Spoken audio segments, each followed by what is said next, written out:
Yeah, live. Hi, guys.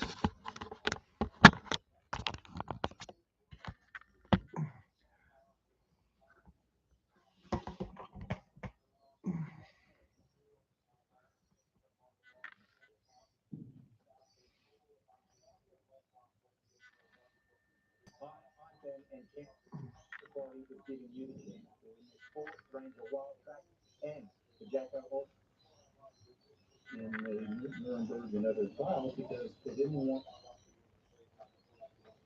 the giant could throw back an arm, or if the head wasn't severed, he could repair himself. The worst death you could give a royale in the ancient world was a beheading. Why? Because they would not be able to go to the place they wanted to go to after they died. I am blown away by this guy. Nimrod is saying that if God gets out of line, again, he's going to go. Hi, Diane. Good to see you. AI is part of this angelic technology that we were talking about. It's not the knowledge, it's how it's going to be used. The most polytheistic religion ever in history is going to be New Age because it believes that we're all gods. There's billions of them. It seems to me that the Germans were having help. They said that they received the knowledge from their celestial brotherhood or spirit guides or aliens or however you want to describe them. How do we know that? It's A, they said it. B, they wouldn't let them talk about their occult beliefs in the Nuremberg and other trials because they didn't want to allow the ability to have complete insanity after putting that on the table. Wow. Into this one, we have a special guest for you today, and I just want to let you know we have 2 episodes with this person. He's in Nashville. We convinced him to leave his comfortable home and come to the frigid winter snowstorm that's happening in Nashville right now. And we talk about all sorts of crazy stuff. Diane, I've seen Gary go live on subscribers with only 5,000 subscribers. He's pretty humble. I'm just gonna warn you right now, like I somehow forgot what I was supposed to ask him and started asking him about weird stuff. And it's fascinating. So we're gonna go where I wanted to know about, for some reason, vampires and crazy stuff. It's all based in biblical history, and he validates at such a high level all the stories we read, and sometimes we gloss over what they mean, the intricacies, and how it puts together a chronological picture of where we are today. There is a switch that we did in the order of these, so here's what that means.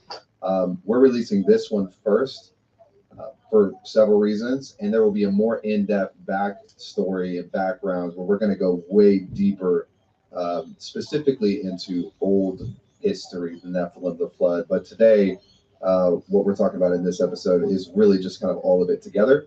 His name is Gary Wayne. You should check out his books. They're online. You should buy them. They are fascinating. They are indeed. Hop into this episode. Let us know if you have any questions. Love you guys. Everyone wants to get to the high places, but if you want to go high, you first have to go deep. What's up, guys? Welcome back to the deep end. We got a treat for you. Jake, how you feel? So good. Are you excited? Pumped. You ready? Yes. Feature Wheaties? I wish. You know what that means, right? I know what Wheaties are. Okay. I just like the sugary kind. All right. We have, again with us, Gary Wayne from Canada. Gary's a best-selling author of 2 books. They're both on Genesis 6. The first one, the first Genesis 6 is more of a primer, and then the second one goes way deeper. Is that accurate? They're both deep. How do you delineate between the 2? I would delineate between the 2 as book 2 is specifically targeted at Christians. So if you want to understand what's really going on in the Old Testament from the Old Testament perspective, you want to know how that's going to connect into end time prophecy. You want to understand the hierarchy of the invisible ones and the visible ones. This is going to take you deeper and show you more of what you've never been talked about to before, but show you how it makes sense. And it's going to help you make sense of this world based on what the Bible is telling us. Beautiful. I've read the first one. Now I have the second one on my reading list. You're a Christian contrarian, which I love because you're also from Canada. I don't know how you fit in with your peers up there. Your contrarians are everywhere down here, but Canada seems a little lit. You get fights often, bar fights. You just. Well, when I was young, I might have. Yeah. It's been rumored to be that way when I was younger, but no, I think, Wow. in Canada, it's not. a topic. Again, Diane, I'm not opposed to that. I hope he gives the Ayatollah heaps. That is discussed a lot. I know what we expect with Trump, but I tell you what, every single thing he's done since he's been in power, I've agreed with. There's no churches for Christians to go to. There's no real organizations on this sort of topic. So Canadians who start to dig deeper into the Bible will tend to look across the border, and they're always looking for how do we connect. Diane, the fact he brought up hell in that link, that was surprising. More with people who have the same type of interest, but it's slow to catch on. Yeah. Well, I'm glad that you're leading the charge and you're here to teach us. One thing you are is different about you is you've read pretty much every single religious text, from the Quran, the Bible, the Bhagavad Gita. And I would advise people to, if you do that type of research and reading, put on all the. I tried to read the Quran. It was just too hectic. From the very opening pages, it's all about violence. Armor of God, because you're going right into the dragon's den, so to speak, and you're reading their literature, and it can be seducing. Well, Diane, God will be pissed off with that, because they're going to demand you put a soul in it. Wow. And I use that term in a way that you can relate to the Bible in terms of being seduced away. Yeah. And it sounds good at first, but if you dig deeper, Yep, that's it true. becomes a little bit more inconsistent, and it's always about the pantheon of the gods, and it is something that starts to really sink in that this is a counterfeit of unimagined proportions done inexplicably all around the world that isn't accounted for. And so it's a realization. So yes, learn more, but make sure you're ready for it, because you're going to need it. And if you're reading that sort of stuff, you might be more open to spiritual attack, because you're opening a door there. So you have to be able to close that door. Or if you're not a contrarian, just watch the deep end and we'll just give it to you. Yeah. Let's talk. I'm about to jump straight into the anything you need to say before I just take us underwater. No. Okay. The Nephilim. Geez, I don't know. I'd ask him if I got the chance to ask Harry Wayne something. I think I'd try and delve into the quantum side of things, and he's pretty aware of that. How do they show up in modern times? In your book, you talk about World War Great II. question. You talk about even the hit and who he wanted to be. Can you give us some context into how we can start seeing this puzzle? Yeah. So if we look at Hans Horberger, he's one of the spiritual sort of mentors and theorists for the whole Nazi regime. And he's really taken in under the arms of the Nazis, because he wrote a book that basically traces the genealogy back to giants from the German race. So it becomes a significant sort of piece for it. And they call themselves Aryans. And Indo-Aryan, Indo-European is the term for giants that's used in the secular and Gnostic world regularly, as they're talking about it as more of a historical perspective, both before and after the flood. So there's a direct connection there, and they're drawing on blonde-haired, blue-eyed Aryans. And so typically giants had blonde hair and blue eyes, or red hair and hazel eyes as the common nature. And there's another one that I talk about in book 2 that are the dark-haired giants. Those are the predominant traits. And that they descend from an Atlantis-like civilization who describe those giants the same way in that mythology and mythos.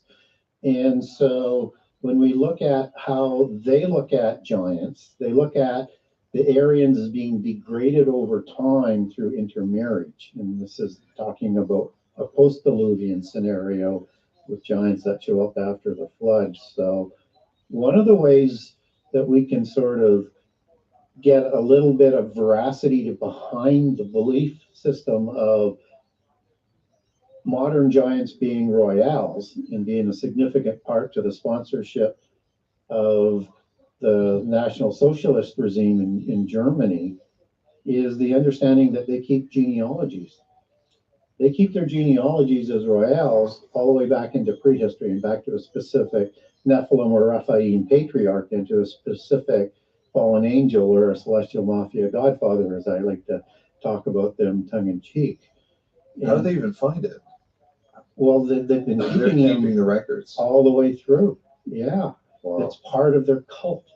It's where they fit in the hierarchy of bloodlines all over the world. So King Charles, for example, formerly Prince Charles, he's on record as talking about Hey, Talia, good to see you. Vladimir the Great. Or I'm not Good timing then. Vladimir the Great, Vladimir the Impaler out of the Romanian Transylvania region. And that's interesting because he has those genealogies that go back through the Hanover dynasty. They changed their names from Hanover to Windsor in World War One.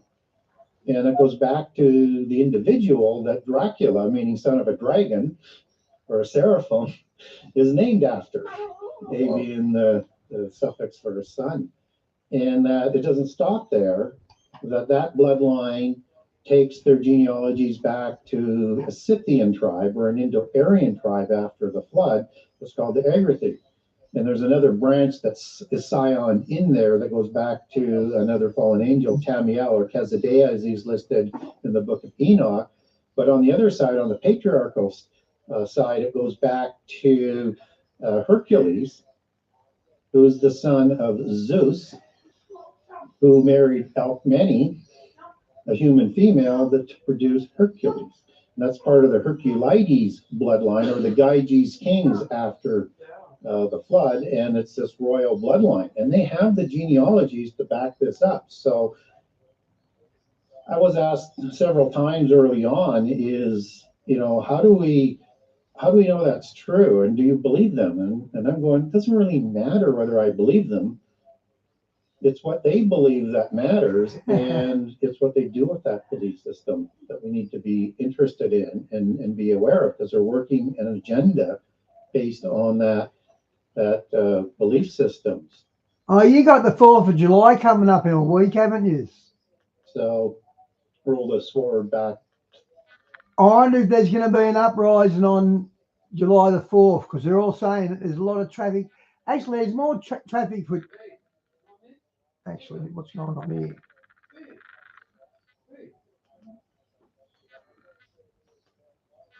Okay, it stopped.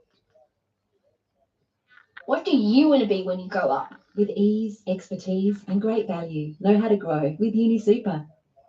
Imagine the possibility of selling beyond expectations. Harcourts, we make it possible. Forward back to the Nazis, they take their genealogies and are trying to recreate the Superman. Yeah, Talia, I was just saying before it cut out, there's a lot of traffic that something big's going to happen on July the 4th and the 5th, as a matter of fact. We're not sure which one, but they're all saying something's going to happen on them 2 days, on one of them days. We'll soon see, though. Which is a superhero, and heroes were giants in Greek mythology, the demigods, and they're trying to recreate that genealogical history in their research to recreate the new man, another word for a new Nephilim. And they're going to do that going forward in the Nazi regime by eugenics and through intermarrying, so that they can somehow recreate the spark of the divine that they're looking for en masse. We might know that in the New Age lingo and political speeches as 1,000 points of light, the spark of the fallen angels, of that counterfeit spirit that they're looking for. So they were trying to do that. And why would the Nazis do it? I just noticed Gary hasn't got a wedding ring. He mustn't be married. Well, we can look at World War II and the Nazis as a end time archetype for us to look at, or an analogy to look at, as all the essence of what's coming. They were trying to create a modern Nephilim, which is going to be part of the end time somehow, some way, with what we had just talked about. The Führer is introduced in their literature from Wagner, or from the literature that they study, and that it wasn't Wagner, it's another artist. Wow. Führer is their messiah, as it's written. Well, Diane, he's doing that to Canada. I think I said the other day, one of the last thing an empire does before it falls, it starts trade wars with its opponents. That's exactly what America's doing. Phase two. So he positions himself as a messiah. They will be trying to set up a world government and 1,000-year Reich, with the Third Reich that they're trying to set up. So it's a counterfeit millennium that they're trying to set up. They create the Reich Church in 1933 to formalize their new religion that they call Ariosophy, which is theosophy and Volkish ideology and Arianism that's combined to make Ariosophy. Theosophy is introduced as an extension out of Gnosticism and the secret societies into Germany in the late 1800s. Yeah, Diane, if we know fireworks are going to be let off, we keep the animals in the house because it just terrifies them, doesn't it? Blavatsky is the one who popularizes it worldwide, but they put their own Volkish understanding of that, or Volkish and real ideology onto that belief system to create their new religion. So the C regime and its roots is going to go back to perversion, so to speak, of theosophy into a specific Ariosophy or Arianism and a hatred of Jewish people. And the giants were created to destroy God's people. So it's part of that belief system and secret society. So you're going to have, in secret societies, their religion is Gnosticism. So it's just an extension of the same thing. So Freemasonry and Rosicrucian is a significant part of the formation of the political complex for the hegemony in Germany. And you're going to have people like von List, who's going to create the Arnamen order in the early 1900s, and then in 1907, von List Liefensberg is going to create the new temple. Then that's going to form by 1912 and merge with Aryan Volkish ideology to form the Germanenorden secret society.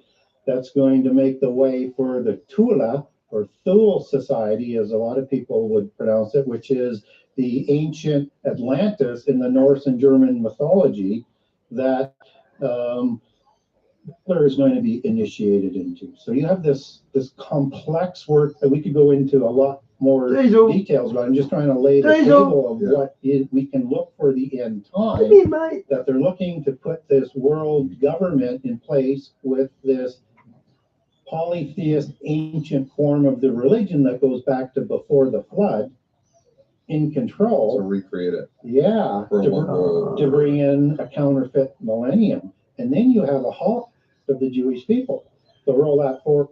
Talia, I used to have a cat that done that.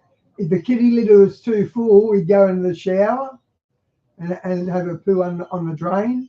To the end time as well, with the tribulation of the saints and the great tribulation.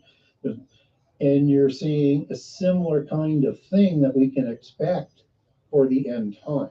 So theosophy, just for people who haven't heard that, says is a philosophical spiritual movement that seeks to explore the underlying truths of existence, blending insights from religion, science, and philosophy, emphasizing the search for divine wisdom, the unity of all life, and transcending the boundaries of individual religions and belief systems, like a tethering together. Would hermeneutics or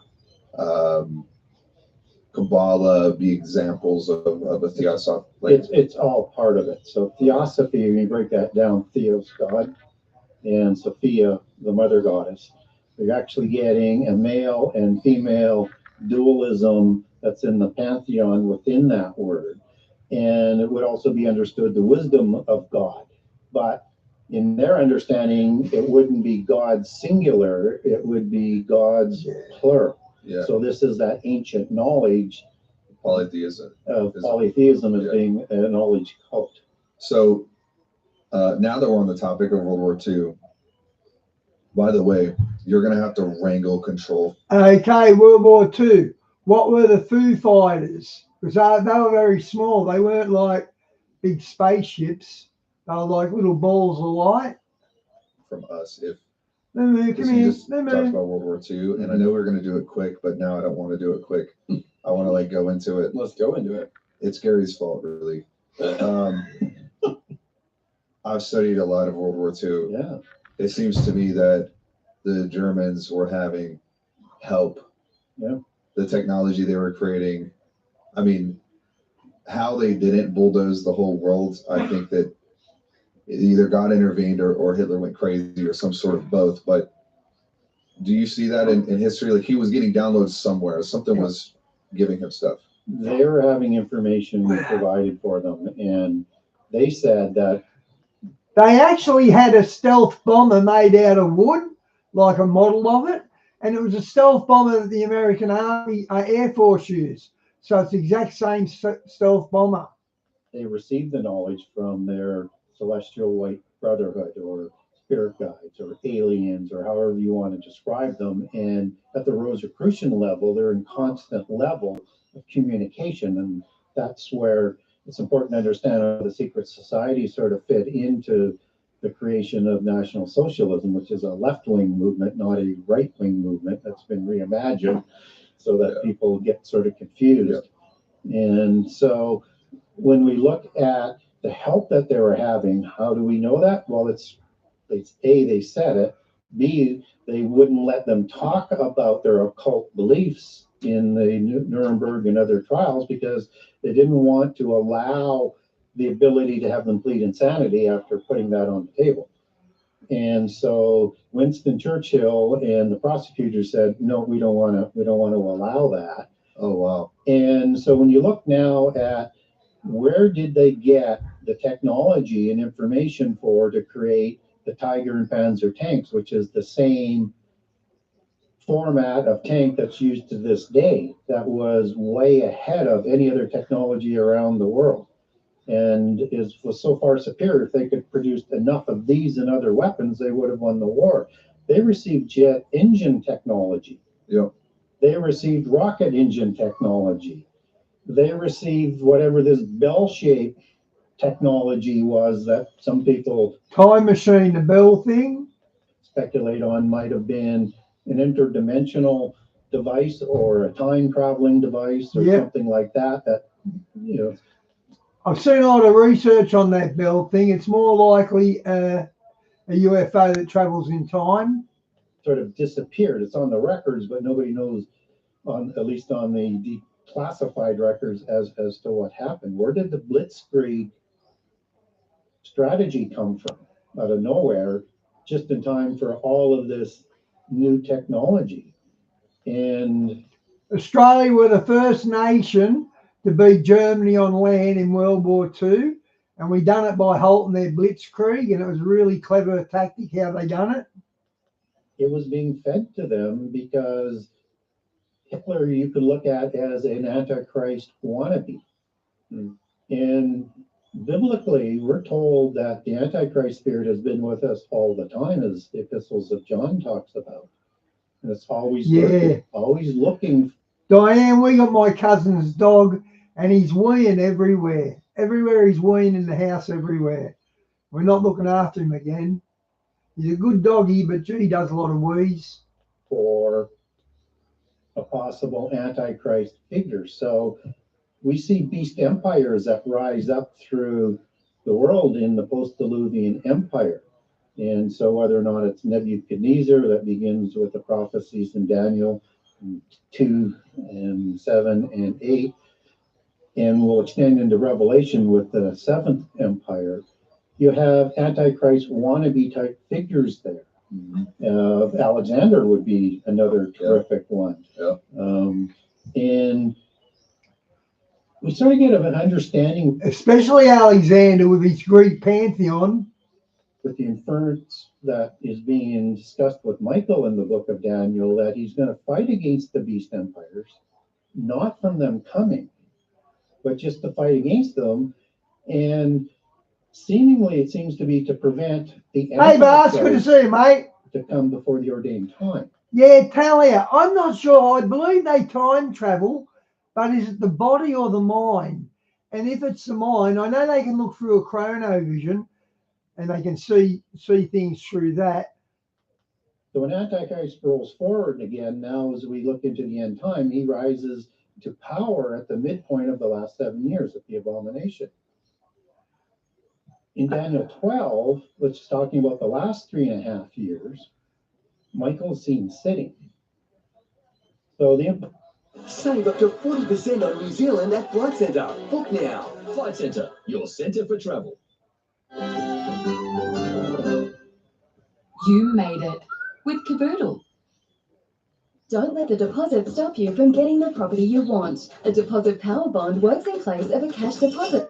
Come on, I'll be The on. implication is as he stands up again to do the war in heaven, that Revelation is going to talk about with, again, 3.5 years mentioned for the timing at the time of the abomination after Judea flees to the wilderness. And so it seems like Michael is part of what's restraining or the complete restrainer, but Yeah. certainly is working actively to make sure the Antichrist doesn't come. And he's withholding. I think the 7-day Adventists, what do they say? As it's described in the KJV Bible in those accounts about Michael. And Yeah, that's so, what I was going to say. The 7-day Adventists, they think the Holy Ghost is Michael. And they use that, the restrainer line. They think he's Michael. I don't know what's true. so all these Antichrist wannabes are subject to being, let's call it being possessed versus being an avatar of an avatar. Because I think it's too soon. So They're chained to a divine timeline. they keep don't want popping to up. be, But isn't but they that are. that's the idea? Is like at some point the time is appropriate, and when the next possession or whatever happens, Michael's no longer restraining. Yes, and they want to bring about what I call the rendezvous of destiny in book 1. They want to bring about the end time before it's ordained time. And Why? they keep doubling down to try and do that, but they're always frustrated. What's their motive to doing it quickly? There is an ordained time when he can come just before Jesus comes. Yeah. But not till then. So, and we want to be careful as well. It's too easy to call every president that comes along an antichrist. All we do is we lose our credibility when we get ahead of ourselves on event chronology. Good point. And Jesus specifically warned us, and the epistles of John reminds us, and works in perfect harmony with what Jesus said, that there will be multiple antichrists in the end time. So we want to be careful. But that doesn't mean we shouldn't anticipate an antichrist coming, but there's going to be many that we're going to have to be concerned with. I don't think Gary's seen the research on King Charles being the Antichrist because he doesn't seem to know about it. From what I saw, that was pretty convincing. If that's true, he's one of many Antichrists. King Charles be up near the top though. I feel like when I look, I haven't studied nearly as much as you have, but when it seems like the Third Reich was potentially the closest. Like, yeah, even the pharmakia that they had access to, like I'm sure you read about Taboon, which is the chemical nerve agent that they had. That somehow they just never used it. They had so many different opportunities, and so that had to have been fed from somewhere. They wouldn't have. It advanced too quickly and out of nowhere. So I think it's akin to what we're seeing today. I do think we're being fed a ramp up of knowledge to get us to the level where we will believe that we can stand against, as a human race, against the evil God of the Bible as he's portrayed by the polytheist forces. And that if they don't get us to that level. And somewhere in the Bible, I can't remember where, it says, "Thou shalt not be observers of time." Well, that sounds like remote viewing to me. That is destruction by fire of planet capability. And even beyond that, which is going to involve, I think, interdimensional aspect to the technology, then that people won't say this makes sense to do this. Yeah. And so I think it's just part of the overall strategy. Got it. Jake, you good?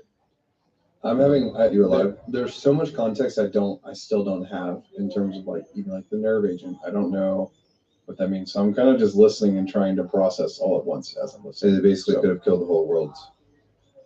Oh, good to know. Yeah, the missile technology they had was so far ahead of its time that it's It's almost shocking when you look through history. It's shocking that the Allies were able to even win. Yeah, they were developing a technology with the missiles that over a little bit more time could have gone intercontinental. Yeah. And the ramp up was getting close to be able to do that. So they're also working on atomic energy, and they had the chemical aspect to it as well. So they could have created a destruction worldwide in a couple of different ways if they had enough time to produce enough of these weapons. And in the understanding of the knowledge. Thus, what would be the point of getting rid of King Charles and cloning him? What would be the point of that? Because he's already up for it. That they were being provided is very much understated in the official records. Yeah. But they're researching in all of these different branches, and pharmakeia, as I think that you're kind of referring to, pharmakeia, pharmakous, and pharmakos from Book of Revelation, is the sorceries. And the sorceries is what Babylon deceives the world with, which is the Rice Church Ariosophy religion that they were trying to bring that about. So it's going to be part of that. And Babylon deceives the world through pharmakeia, through sorceries. And it can mean not only magic spells, as it's also translated into English, but it also means pharmaceuticals, which is the Greek etymological root for pharmaceuticals that we have to this day. And that includes legal and illegal, and also all forms of alchemy, which it is ultimately an extension thereof. So we can imagine a world that could be using magic spells, yes, but also seducing the people in terms of drugging them down in a way that prepares them to accept the new religion. Whoa, too close to home. Yeah. And you catch it? You don't understand. Do you understand?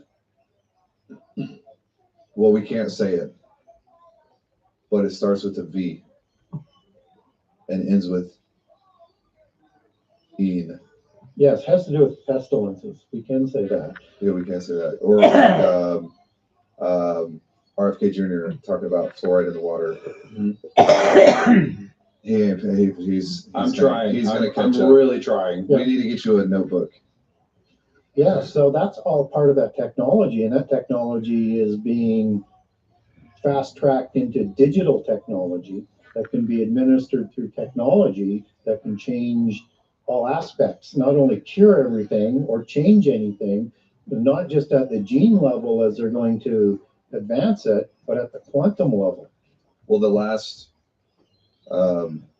Jake, I'm going to circle back to you in a second. People are going to get mad at me if I treat you that way. Oh, you got it. Oh, you got it. Okay. The last rendition of this is gene altering, which was the pandemic. Can I follow you on a thread for a second? I was trying to work out, where do I know this guy from? His face looks familiar. I think he looks a bit like Adam Sandler, the comedian. Okay, sure. So okay, let's put the Third Reich in a box for a second, and we'll come back to it. I just have an off-the-cuff random question. Vampires. Yeah. Did vampires come from the Nephilim? They real? Like, well, vampires are real in the occult. Dracula is a more modern type of the literature that's going to hold the belief system and their history within it. So you have Dracula, for example, as a son of a dragon. It goes back to Greek for Drakont and Drakonta, which means watcher, as in watcher angel. Really? Yes. What the crap, man? It's everywhere. People just don't recognize the links of it. And of course, the giants, both before and after the flood, and secret societies probably at that level even today, would drink blood. And they were drinking blood to extend their life after Genesis 6:3, shortened all lifespan to 120 years. And they also used it secondarily to provide additional cognitive abilities. And so they preyed on humans not only to eat them before the flood, but to drink their blood. And then after the flood, they had to do things a little bit more in secrecy as they were needing humankind to survive because they had a fertility issue after the flood, and they required to not go extinct to intermarry. So they have to do a lot of this in Okay. secret, but blood rich. That's interesting. They had a problem conceiving after the flood. That's something I didn't know. Rituals has been part of polytheism right from the beginning, and at the adept level still is. So now you have the drinking of the blood to try and give you that thing that they're seeking, is being a god in the physical world. They can't recreate godhood in. I couldn't drink someone else's blood. I'd be sick and upending my dinner before I could do that. That's not something I could do. Into the It'd be like kissing a tranny. It's the saliva's still male. the realm of heaven, but they can try and bring back the immortal Nephilim concept by having a body that's going to last forever, or replacement bodies to go with it, with that spirit force, particularly the disembodied spirits that they're really trying to create these oikotarians for, dwelling place for spirits, was the definition of an oikotarian, so that they can rule the world going forward and live in the world going forward. Yep. So, dude, I'm like really off my leash right now. I know. I don't have I don't feel like I have the requisite intellect to keep up to track. You're doing great. Were there his friend must be a real doughy, because it's pretty self-explanatory how it's explaining it. quality, So I don't know why the big guy's not getting it. levels to the types of blood? For example, if there was a lot of epinephrine or trauma in the blood, was it more valuable? Unfortunately, there is a hierarchy to the preference of the blood. The more innocent, the better. So you can imagine some rituals from the past where virgins were murdered. But particularly, you take that all the way back to baby sacrifices, particularly which was common and the most brutal amongst the Baalim Council, and in the middle, in the Covenant land region, that they were practicing that, and that would be the most precious. And that they believe that they can absorb that spirit, because they believe biblically, I don't believe that biblically they can do this, but biblically it says the life is in the blood, right? So that's why they're trying to access to it. Blood drinking also has a significant meaning to them in terms of the matriarchal aspect and the relationship to the moon and the menstrual cycle and the blood thereof. They call that starfire in the occult.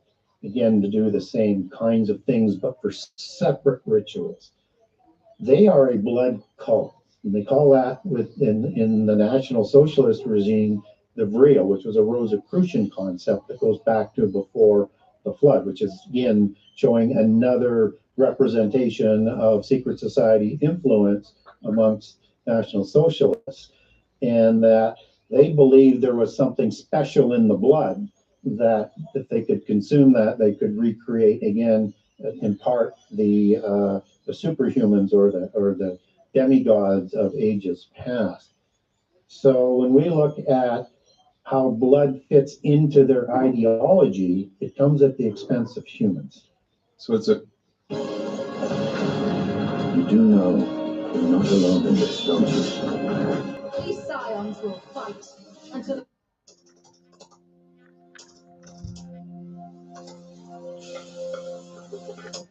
It's a corrupted.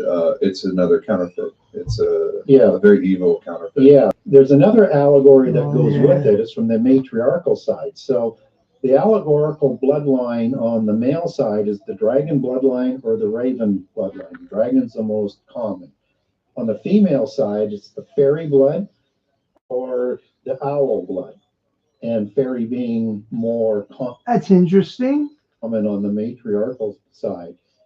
Now, they have a process in the occult called the quickening, and they sort of take that from the Bible in terms of the KJV language when Jesus was crucified and was raised back into heaven. And so they use that as a quickening, as in if people are familiar with the old series, I don't know, I'm an ancient person, but there was the Highlander series of Diane, the earthquakes are slowly increasing, aren't they?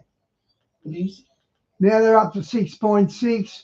We copped it at 0.3 for like 2 years or so. Now it's gone up to 0.6. That's pretty tough. And TV series where they had the quickening, and that's where they Pretty put tough the energy, earthquake. the spiritual life force in that process after cutting their head off, which was a typical way you wanted to keep a giant dead because they had the ability to heal themselves. Yeah. Particularly as you take that back to the Rephaim after the flood and the definitions of their name in the original Hebrew that produces the. You got that Nephilim in Iraq that caused the Iraq war. He was all together and his flesh was still right. So he was, that's 2,000 years ago, and they found a giant that's flesh wasn't rotten. That's why they went into Iraq. Or Rapha, which is 7495, which is to heal or being a doctor, but mostly to heal. 7496 is the other part, which is the disembodied spirit, the demon spirit. We're giving us Strong's numbers, correct? Those are Strong's and the Strong's Concordance. 7497 is the word giant. And then after that are names of people named Rapha, which would be descendants of the giants. So we get the term Beth Rapha as a house of a bloodline, a dynastic bloodline in the Old Testament as well.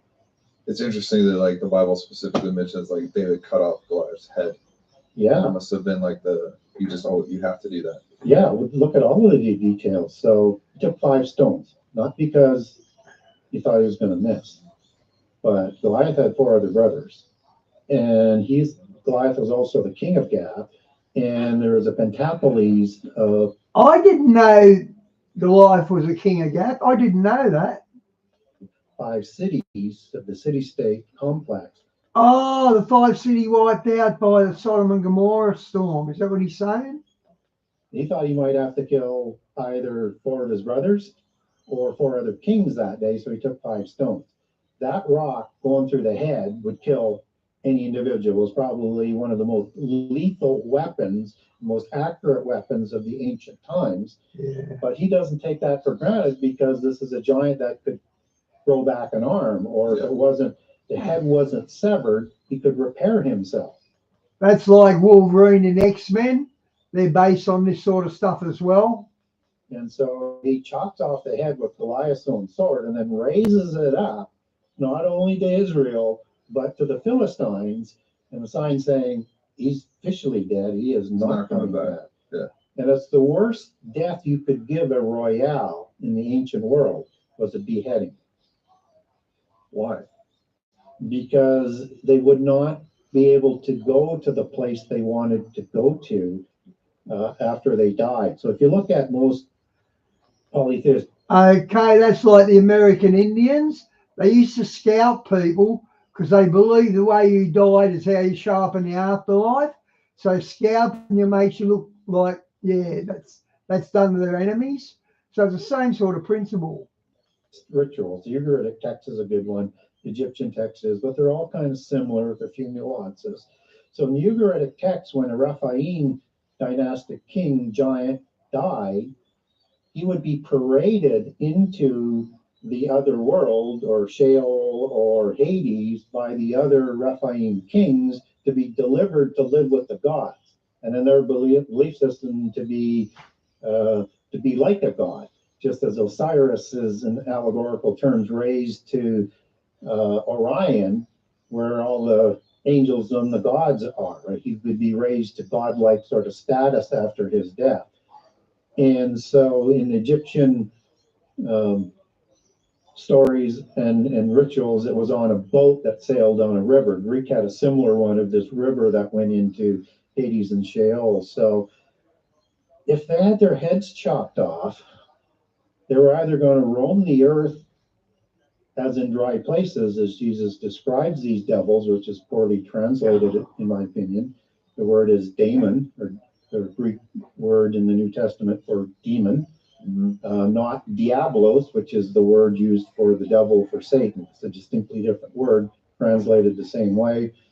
But we should understand these as the same as the evil and unclean spirits that Jesus is depossessing. And these are not fallen angels, these are the disembodied spirits.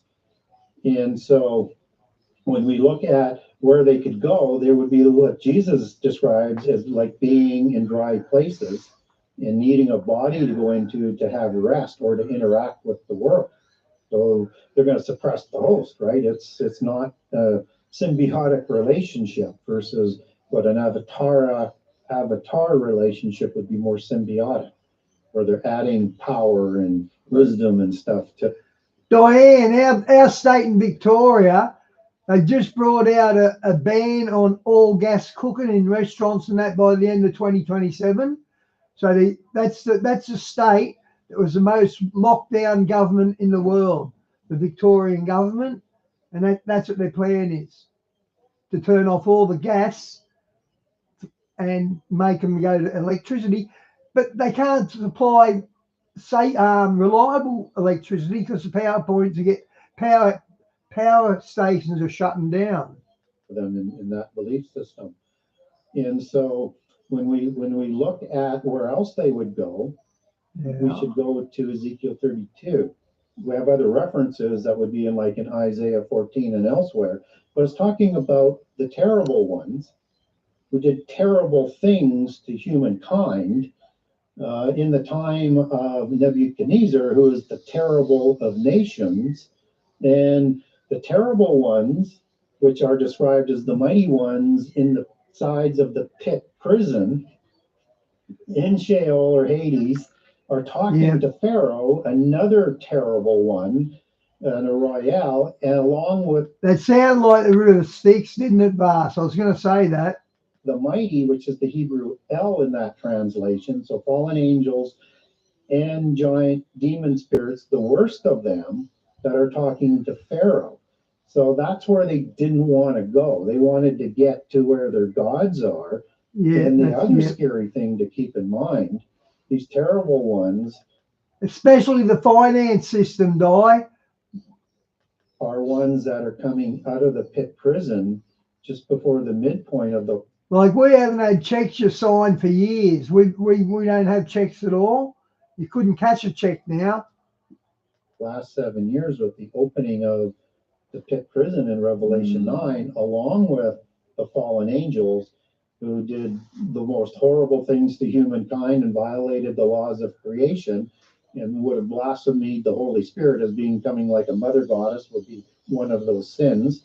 Because in polytheism, the mother goddess is their cognate being for the Holy Spirit. And those are all coming out of the pit prison just before the midpoint of the 7 years and just before Antichrist comes to power. That sounds bad. It sounds unimaginable what that implications are. And the only way we can learn is what happened in the days of Noah, both before and after the flood. Got it. Okay. Vampires are real. Check. Been waiting a couple years for that one. So thank you. How are you? You good? You caught up? Sufficiently caught up? Just hanging, listening. Anything that you want us to talk about or you want to ask? I'm really curious on AI from Gary's perspective. Are you?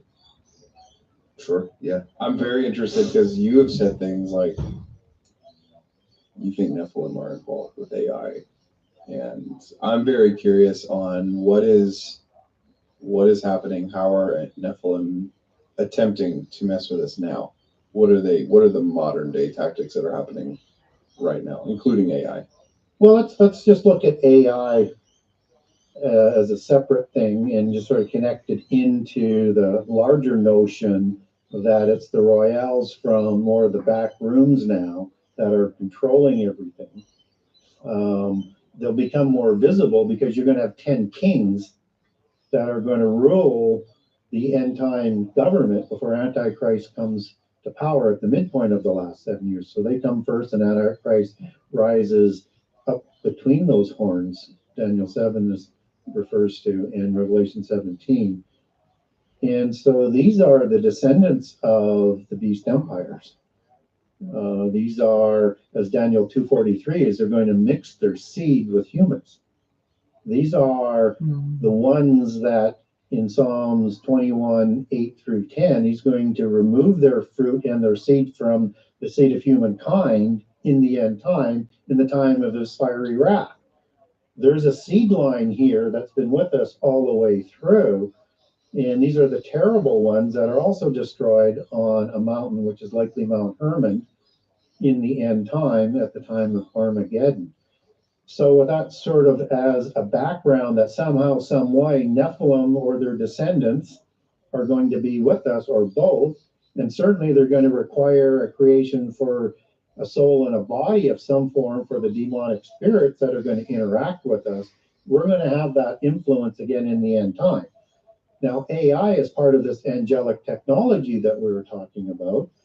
And no matter what anybody says, just watch a Terminator movie and you know AI is probably not good for you. I say that in tongue in cheek, but you know, we need to understand that. Gee, that's a big coincidence. Diane just mentioned Terminator, I think it was. I think it was you, Di. It's not the knowledge, it's how it's going to be used. And it's always a double-edged sword. And AI is going to be a coming together of several technologies, I think, that includes quantum computing, which is interdimensional, and the cryptocurrency. They're currently working on the aspect of, from another dimension, to be able to prevent the decryption of cryptocurrency, so the Royale's off the books money is safe.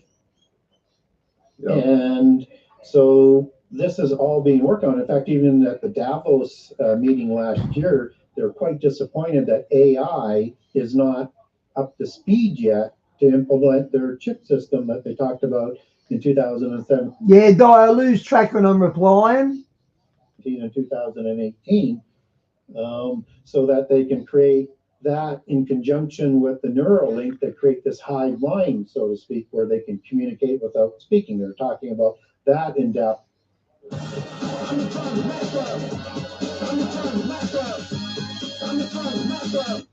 I got real life insurance to protect us financially. You can choose up to $2 million cover. Click to request a quote now. Have you heard about Akasoli? These are the cutting-edge orthopedic insoles that people look forward to using. Yes, orthopedic insoles are beneficial. In Davos last January as well. So AI needs to be developed in a faster way, and there's a larger emphasis on it. So now we roll that forward. What do we know in prophecy about something that looks like an AI, and we get an image of the Antichrist in the end time? And this is a speaking image. And this is very interesting language, because in the Old Testament, they talk about idols, and one kind of idol is a talking idol. Now, where you see the word idol, it doesn't always go back to teraphim, so you have to be careful, and it's not always translated as teraphim. Some idols are just, teraphims are just translated as idol, so it's not really a consistent sort of translation. But teraphim were family idols that could speak in seemingly inanimate objects. This is an inanimate object that's going to be able to speak. That generally means there's a demon that's in that. So one deduces that you're going to likely have a Quakitarian capability within the AI programming, just as whatever these idols were, like with what Rachel took from her father, that had to be returned. That was, it's translated as idol, but it's teraphim. As you take talking idol. A talking idol. Yes. And so I think we're going to have demonic spirits in there somehow. And they're working at the behest of Antichrist. At the time of Armageddon, he, false prophet, and Satan are going to have demons come out of their mouth. But you could also translate that out of the Greek as they're commanding the demons. So he, in this case, you could look at those demons he would be commanding through his image. And guess what that image does? All who do not take the mark of the beast or worship Satan or worship Antichrist will be beheaded. Why?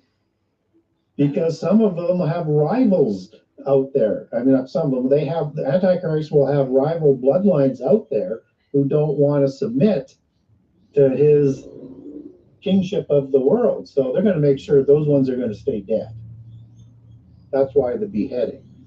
And so the AI is this coming together of the mark of the beast that comes in to play with this implant chip system that works interdimensionally, that will also give contact to the divine essence, or the Atma particle that is talked about in subcontinent of India, also called the Brahma. And this is an invisible particle that they're looking for, that you can't measure at the quantum level, that contains all knowledge, that through quantum entanglement sends all knowledge worldwide, universal wide, all dimension wide, instantaneously, known as quantum entanglement. And this is the knowledge that they want to tap into, because they have to be able to offer immortality of the individual and unlimited knowledge as part of the oath and the mark that you're going to take with the mark of the beast. So this is technology that's coming together that's required for the mark of the beast, in my understanding. Okay. Did that answer your question? I think so. Okay. Hold on, give me a second to just process that.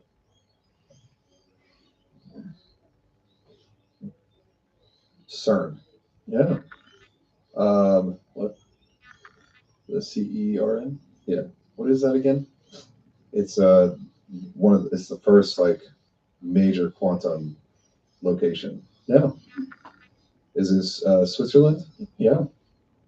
I've heard that there are strange artifacts, statues, things that are like on location, almost like they're trying to figure out if there's energy around those they can construct. We're going off into conspiracy land because I haven't studied it, but I'm sure you've studied it. Does CERN seem to be the foremost leading edge of that right now, or are there others? It was the source of the internet, for example. Really? Yeah. Well, people don't. Mike from around the world said they should evacuate Japan. He said that yesterday. What's today, Sunday? No, he said that my Friday. Know that. I didn't know that. Yeah. And CERN is an acronym, and it's a contrived acronym. So when you see Shiva involved, which is a destroyer god, understand that Azazel, as he's named in the book of Enoch, taught all the arts to destroy the world. He's understood as the scapegoat, and is degraded to satyr goat god-like status as he's worshipped in the occult as a goat god, and that Apollyon and Abaddon mean destroyer in Greek, and in Hebrew, as the one who comes out of the pit prison. Azazel is the Hebrew word for the word scapegoat in Leviticus 16 for the second goat that's sacrificed on the Day of Atonement, that's sent into the wilderness without explanation, because the first one is for the sins of Israel. We're not told who these sins are, seemingly with the connection of Azazel for the sins of the antediluvian world. And CERN is an Indo-Aryan word. It's can be pronounced with as a C-E-R-N as in CERN, or it could also be pronounced Kern, K-E-R-N, just as in Hebrew you get Keren, that seems to be a source out of the Indo-Aryan, which is Q-E-R-E-N for horn or mountain. And well, come on, if you want to help up, come here. Horn gods around the world, we understand goat gods are horn gods. So Odin would be like a goat god. There's an equivalent of Odin in English, Celtic, and Irish occult religions. His name is Cernunnos, Cernunous. Yeah, Talia, about 3 months ago, the earthquakes were like 3.4, around the. Oh, stop crying. You've been doing it for 3 days. So Roman civilization, which is the Etruscans, which is another branch of the Indo-Aryans, the giants before, actually had a god in their top 9 gods as being CERN, C-E-R-N.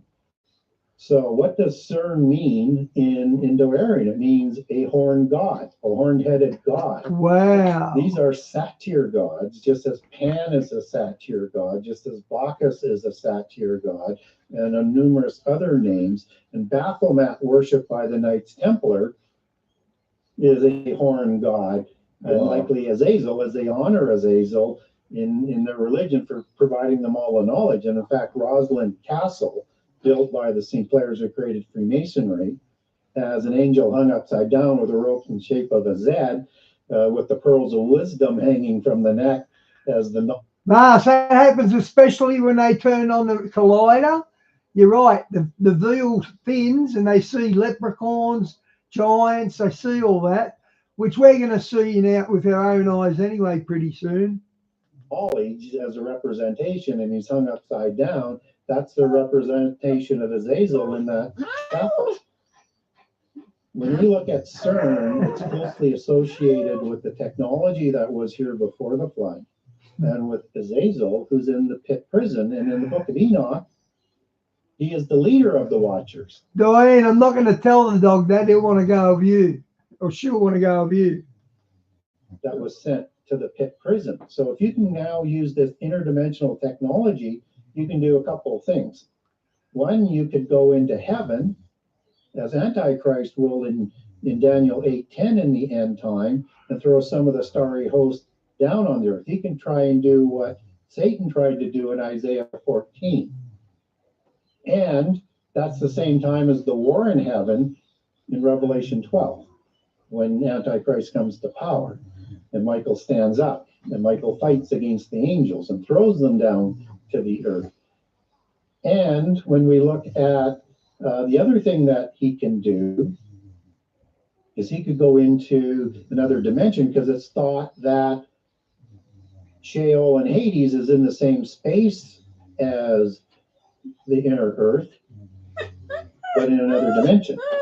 So if they wanted to free Azazel, the goat god, the satyr god, and go to another dimension and free them out, and free the parent gods out likely as well, and all the demons, the terrible ones, and that they could bring about the end time before the ordained time, and we would have all of those walking amongst us beforehand.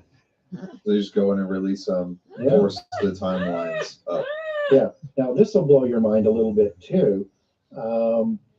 When we look at Nimrod, he is applying knowledge that he shouldn't have. Right.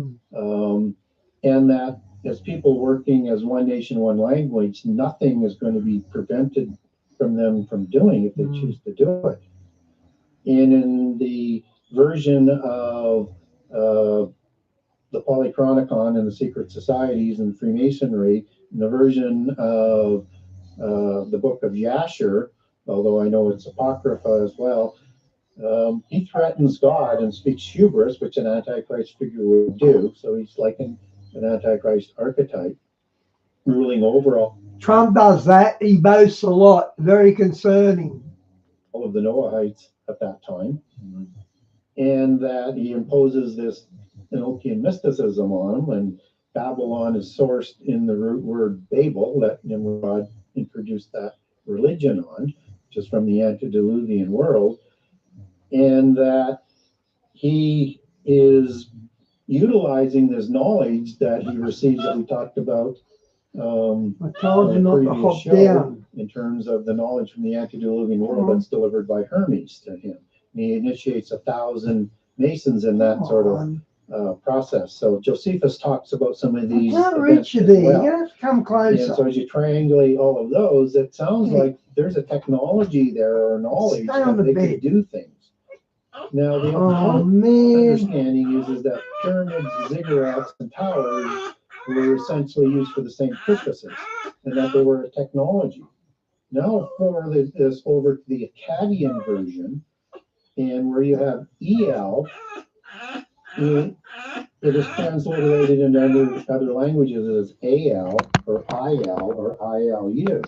So the Italian version calls it Babalu, but they don't define Babalu as confusion of languages. There she is. It as the little troublemaker. as a god, and Bab as in a portal or gateway. So now, in that translation from the occult understanding, is he was creating a technology. She's been crying for 3 days. She's driving me mad. Gabe's down the shop, so she's hanging off me. Wow. To build a portal into heaven or portal into the Hades or Sheol. After 3 days of crying, the cuteness wears off. Trust me. And that's why the pyramid was stopped, or the ziggurat was stopped. Now, you'd have to be a madman if you think you could use mud bricks to build. It's not gonna work. See, look, I paid attention to her, so now she's shut up. A pyramid or a tower into heaven, let alone into another dimension. It makes no sense. Yeah. But if you had that technology, you could be like the Antichrist. And again, poses him as another Antichrist figure. And of course, an intercession by God to ensure that all the names in the book of life are going to have that opportunity to leave it in or not. So the organization of CERN, you could extrapolate on that and say it's essentially this is why more of a one world order is required to get that off. Like imagine if every country in the world was united and working together towards just this one thing, like we would do it. And that's what I think they are. I think there's a lot of scientists from every country involved in CERN. You have in Babel. Yes. Like it's not just the languages, it's also like they're not fighting. Like they're all trying to do the same thing. They're on the same page. They're doing the same thing together. They have the same religion. They have the same goal in mind as to what they're going to do with this technology. It's the rebellion against God. Yeah. And what's also interesting is in the Yashar account and in the Masonic accounts is that Nimrod is saying that if God gets out of line, again, he's going to go into heaven and kill God. What? That's how hubris and more Antichrist will be. Wow. Okay.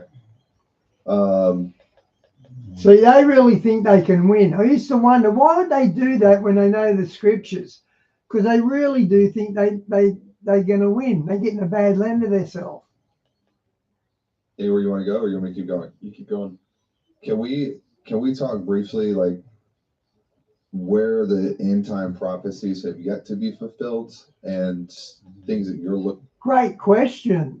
Looking at, there's so many prophecies in the book of Daniel, and just so many have been fulfilled, but so many haven't. Yeah. Where are we, and how does that play into where we're going? Great question. Yeah, so we are in, I think, the fig tree generation. Which means we're close, but not there. Yeah, and we don't know how long a generation is. We get several different numbers. We get 40 years in the wilderness. We get 70 years in the book of Psalms. We get 120 years in Genesis 6:3. And you have to be able to pay when the beginning of the fig tree generation is to start that sort of countdown. So one thing that we do know is in Old Testament prophecy, without getting into too much minutia, is the northern kingdom, the lost tribes, were called the vine in prophetic allegory.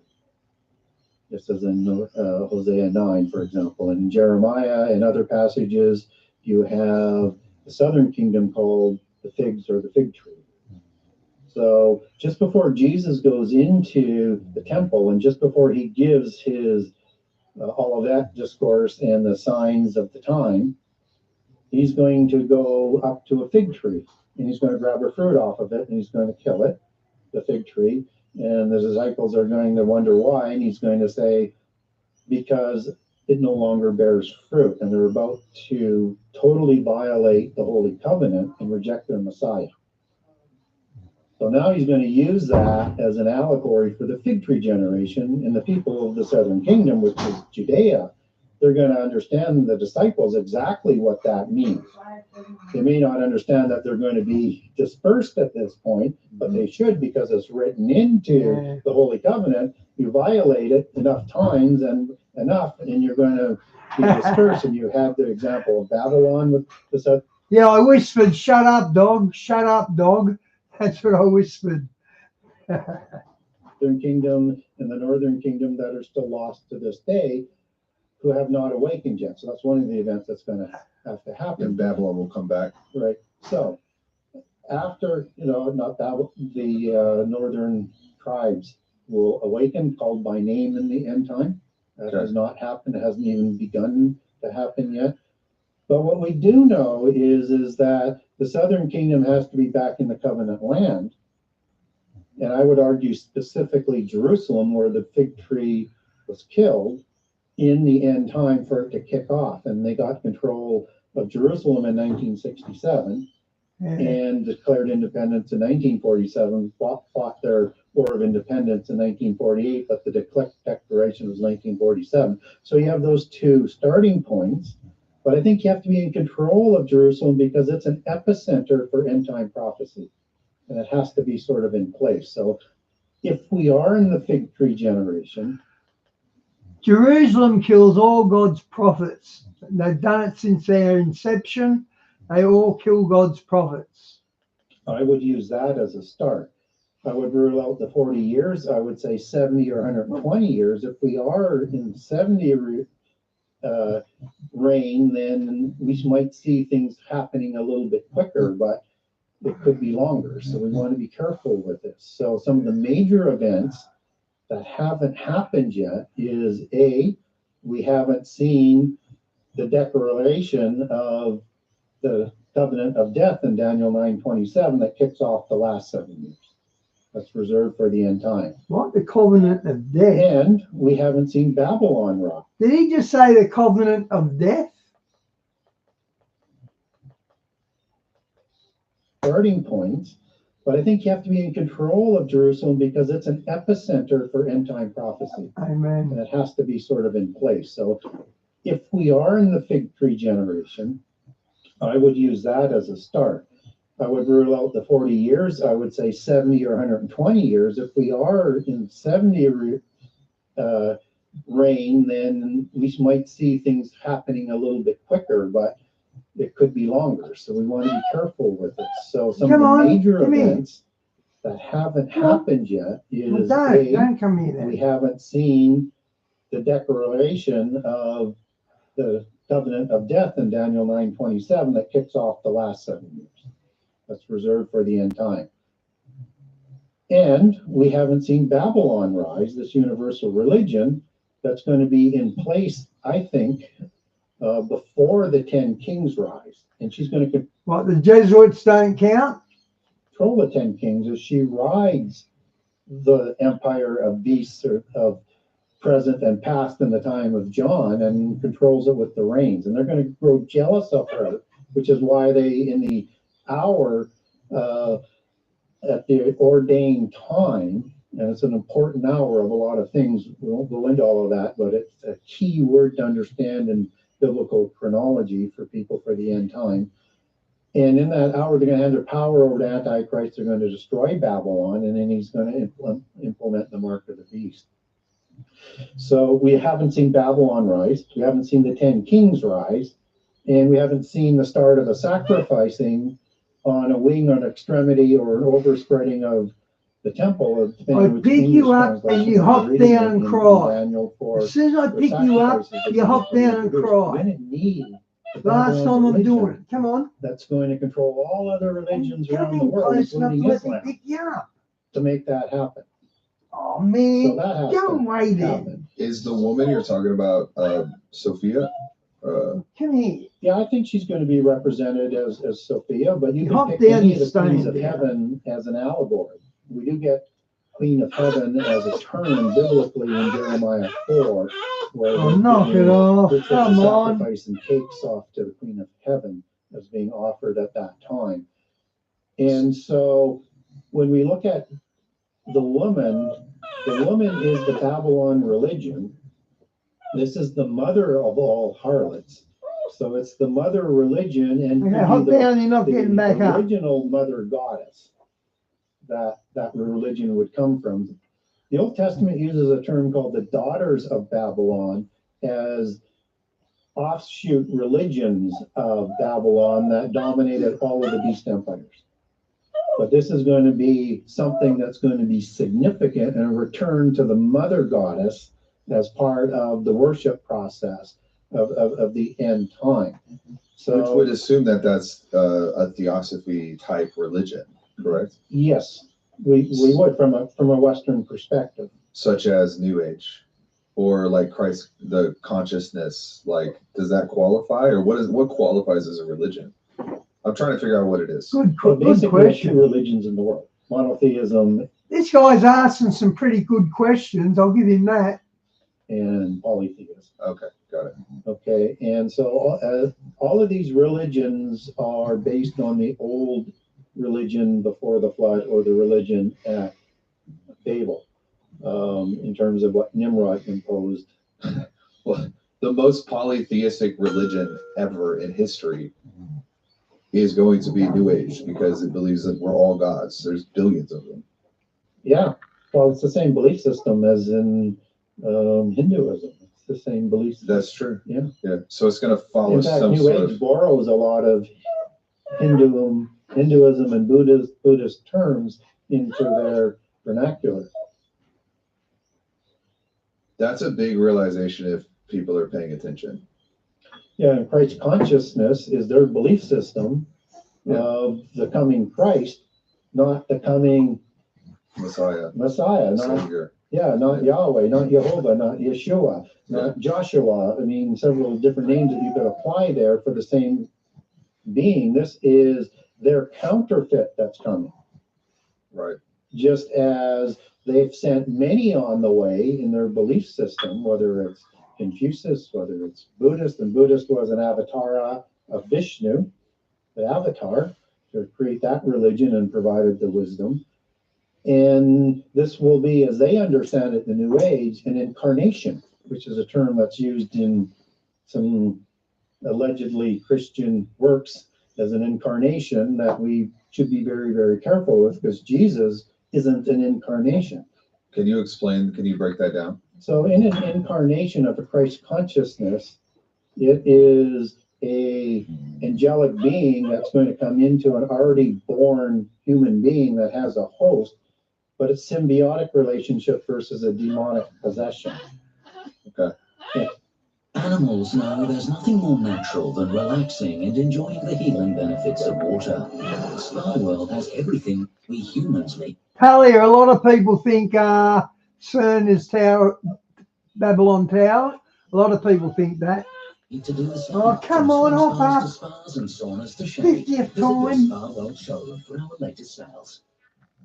Save up to 40% on New Zealand at Flight Centre. Book now. Flight Centre, your centre for travel. Oh, man, you More shush. than just the headlines. Here, truth comes first.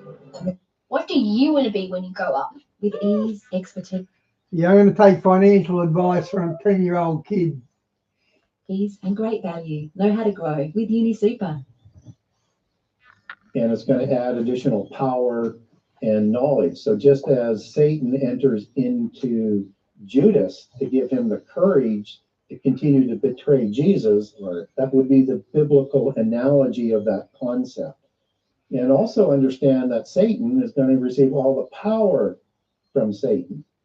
How does that coincide with like the indwelling of the Holy Spirit? Like they're in the upper room, the disciples in the upper room. Would that be incarnation, or is that a different word? Yeah, I'm not sure quite what you're asking in terms of the upper room. The apostles, when Jesus is like, I'm going to leave, but I'm going to send a helper. It's better Last that I go. Supper. And then they're like filled with the Holy Spirit. Yep. But when you're saying be careful with incarnation, is that that isn't I'm trying to figure out how that applies to the Holy Spirit when the Holy Spirit Right, fills when the you up. Holy Spirit enters into you. Yeah, that's the Spirit of God. okay. Our So that's okay. Yeah, that's okay. Okay, got it. I was like, dude, as Oh, no. opposed to a spirit of a fallen angel. Got it. Okay. So now polytheists would say, I don't see the difference. But there is Which a is difference problematic. because we receive our spirits from God through the Holy Spirit, Okay. right? And the fallen angels have corrupted their spirit and rebelled and rejected things. So when they do that, they're trying to recreate a similar situation that is distinct as with Jesus when he becomes flesh. Oh. So in that aspect, you have the Holy Spirit that's going to come upon Mary and is going to create the seeds for the Oikotarian without sex to create a soul and a body, so that the Word, as in the spirit form, will use that body as his Oikotarian to be able to overcome the world and be sacrificed for the world.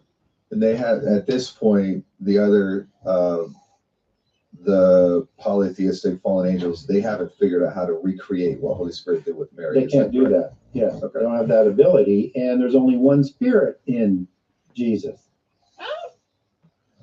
Not two, it's not shared. Right.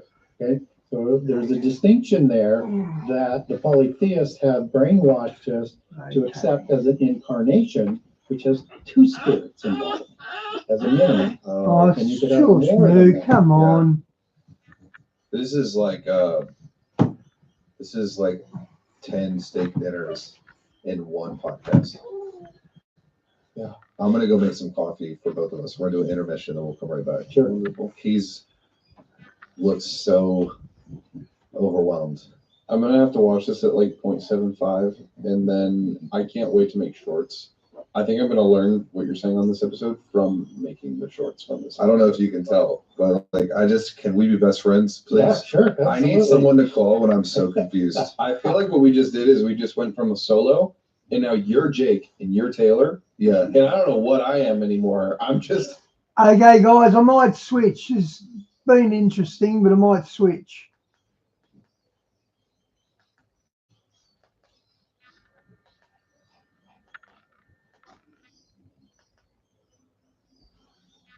Of what's going on in our culture more in this video, although I got some other stuff as well.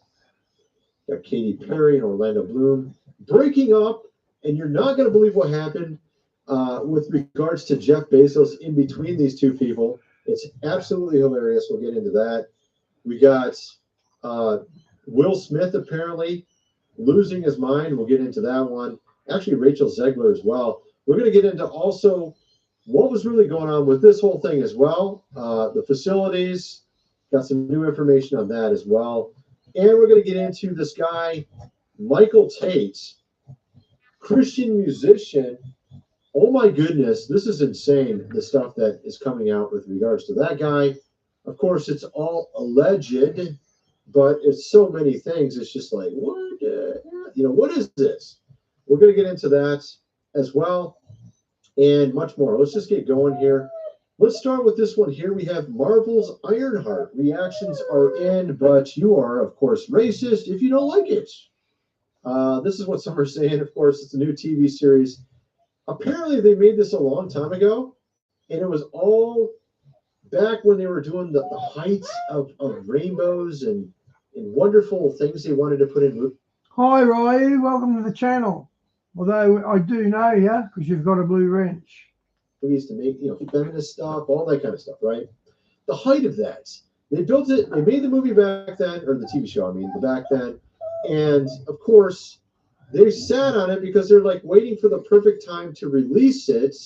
Unfortunately, everyone started rejecting that stuff. Everyone started rejecting all of the stuff in Disney and Marvel movies. Yeah. So they just kept sitting on it forever and ever. And they just like, oh, okay, we just got to release it. We just release. And guys, they're bringing out a new movie, The Fantastic Four, and I can tell you this: it's not gonna be a successful movie because their powers are bodgy. They're crappy powers, like Stretch Man. What now can you do with Stretch Man?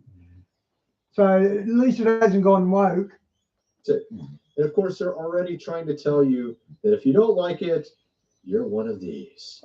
And of course, apparently the reviews keep getting lower and lower. Let's see what it is now. it was pretty low. It went from 4.3 to 3.9. Now it's a 3.7. It just keeps going down. Apparently, we also have a story about Rachel Zegler. It's a 3.7 now. Well, what is? I'm wondering where that's at right now. Snow White. Halfway. Because she apparently had to really take some time off, and I mean, she had to see some sort of psychiatrist or something, and other things. And look, I don't like dunking on people when they have a hard time, because I understand it. People go through hard times in their lives, right? Yeah, they give her heaps. That was Snow White. They give her heaps. But she did think she did have sort of this like really arrogant way to her, you know. Yep, she did. And I mean, it's just kind of crazy. The whole show, though, was a complete and utter failure. And it was the same exact type of thing, rainbows and feminist stuff, you know. And anyway, so you got those going on. Then you got here Katy Perry and Orlando Bloom feel there's no going back inside their split. Now, what's crazy about this is I didn't even know they were together. I'm not up to date on my Hollywood couples. I really think this is tied into the whole Blue Origin rocket ride, and you'll see why as we get into this a little bit. So remember, she came back, and she seemed like a different person. Some were saying an alien replaced her when she went up there in the Blue Origin. She came back, it's an alien replaced her, kind of like in Men in Black, the little insect goes in the guy's body, right? Because she was dancing weird. She was just doing weird stuff at her concerts, and we covered all those clips of her dance moves and just strange, whatever gyration, whatever you want to call it. So, of course, you remember the Blue Origin ride. And now what's interesting about this is that thing was a complete PR failure. We all talked about it. What was it, 2 months ago now at this point? Yeah, it was a little over 2 months ago. Jeff Bezos will not allow all-female crew to drive the rocket. It's only an 11-minute ride. They're only in space for like a minute or something. Now, what's interesting is what just came out. Check this out. Let's show it on the screen here. Orlando Bloom was seen with a mystery woman at Jeff Bezos and Lauren Sanchez pre-wedding party in Venice. So, you see what I'm getting at? Like, Jeff Bezos put Katy Perry up in a rocket, complete and utter PR failure. It looks like maybe her marriage sort of fell apart in the meantime. Orlando Bloom goes to Jeff Bezos' wedding with another woman.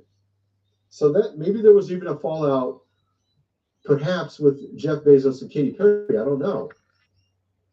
Because she didn't show up, or maybe she didn't want to show up because he was going with this other woman. I don't know which one it was, but she's putting out videos like this over on TikTok. I don't know, man.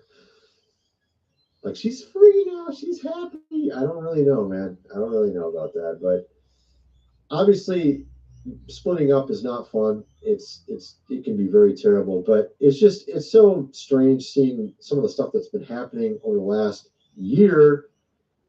And we're going to get into a ton more as we get into this video, my friends. Go check out our game, Noah VR. We're building Apocryphon Genesis. You can get involved and actually make a profit if you're interested. Those that put $400 into the game get a seat with the shareholders and have access to 33% of Noah VR profits that will be set aside when we release the game. You guys will gain your money back and more. Link is in the description for that. And all those that have already gotten involved, the percentage has actually gone up. All right. So you're actually going to get more than you did before. And if you're interested, you can get another seat. We have over 100 seats still available. Check it out. Let's get back to the video. So we have, of course, Will Smith apparently also going viral for being humiliated when he attempted to get a massive crowd to listen and dance to his music. The crowd can be seen calm as sloth as Will performed beside Rita Ora in what can be seen as another failed attempt by the strong-handed Fresh Prince to make a return to music. About to do something investing. Spend it on you and your bestie. You and your twin on your jet ski. I'll change your life if you let me. Oh my goodness. I think this is all because of Chris Rock and his divorce, and he's just trying to reinvent himself. You know what? I hope I wish the best to him, but you know, I like Pretty Woman. That's not really, I don't know, man. That's just not the song. That's just not the song to do it. It's not gonna work, man. Maybe it's just we're old now, right? I don't know. It could be we're just old. I don't know how old he is, but I'm sure he's older than me. So he's trying to be hip and he's trying to reinvent himself, but I don't think it's really working. All right. And I was going to show you a clip. Let me show you this real quick. Escape of hip hop. You're not really going to find them. But I will say, when I first heard this song, I just thought it was a corny attempt to recapture the kind of fun, feel-good dance songs he had success with like Switch, which, you know, is also a really... Also, those women are not pretty, dude. Like, what are you doing? I mean, the way they're dressed is just ridiculous. Like, what is this? Okay, guys are not into fashion models. That's what girls are into. Girls are into fashion models. Guys are not into fashion models. You don't see guys going to fashion, you know, model, whatever they call them. I would if I got their phone number. See, I don't even know what they're called. Like, they don't go to those. Come on, man. They look at Sports Illustrated, right? You know, the swimsuit issue or something. That's what they look at. They don't look at this stuff. Come on, man. So, you know, it's just kind of funny. I don't know who gave him this idea, but he should have made sure he had a hit before he started trying to go out on the street and, you know, make it work or something. Because this ain't working. This ain't working. And then we got this.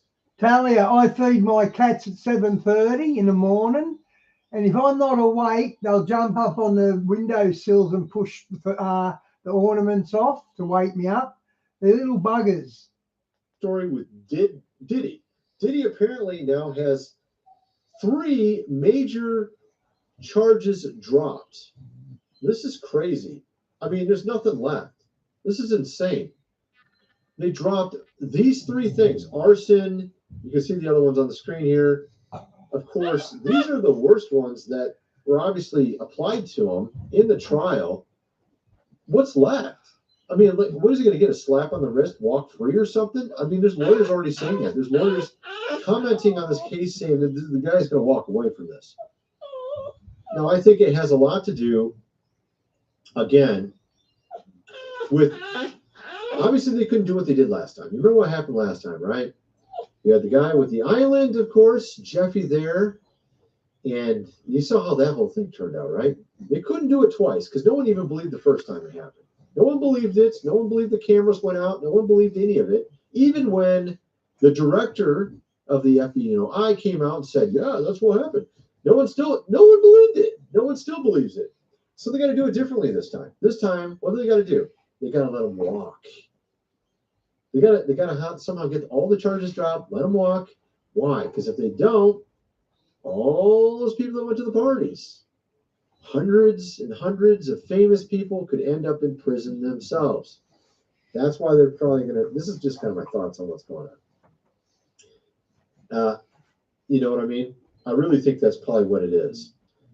And so, of course, we got a number of other stories here. We got one on our president. We'll get into that in a second. And we also have this one on Michael Tate. Well, and I'm going to have my friend on here in a second. And we're going to talk about it a little bit. He's got a channel called Dr. Thunder here on YouTube. He's my best friend in high school. Well, let's first get into the story about our president. Check this out. From the facility before the B-2 struck. This is the third time they ask one question. About the facility. Bro? Seems to be more of an assumption based off the fact that the bombs went in at the correct angle. They struck the exact aim points they were intended to, based off what appears to be years of gathering evidence and intelligence on the facility itself. Yeah. So I do think it was at least a partial success. I wonder if it was a full success. I have a hard time believing it was a full success because of this picture back here, which I showed on a previous video. I don't know if I showed it on this channel. But you see all these trucks lined up ready to get some stuff. And they did have 3 days notice, as far as I can tell. I mean, I guess what they're going to do. I'm sure that there's smart people there that could guess what they're going to do. But I'm sure there were some things they couldn't move. And I'm sure it was at least partially a success, or mostly a success. You can maybe even say that. At least put them back, set them back some years or something like that, right? But at any rate, so a lot of people have been talking about debating it and all this online. I'm going to say it's at least a partial success. I'm going to say that at least. And the fact that we're not doing it anymore, I'm happy. Right? We shouldn't even have been doing it in the first place. It's done. It's over with. Let's just move on, right? That's kind of how I look at it. And of course, like I said, we're going to get into this crazy story with Michael Tate. We're going to also get into other insane stuff going on in the culture. Me and Sean here talking. Check this out. All right, I'm here with Dr. Thunder. He has a channel here on YouTube. Friend of mine from back in the old days in high school. We hung out all the time, did a lot of stuff together. And so we went back to grade school, man.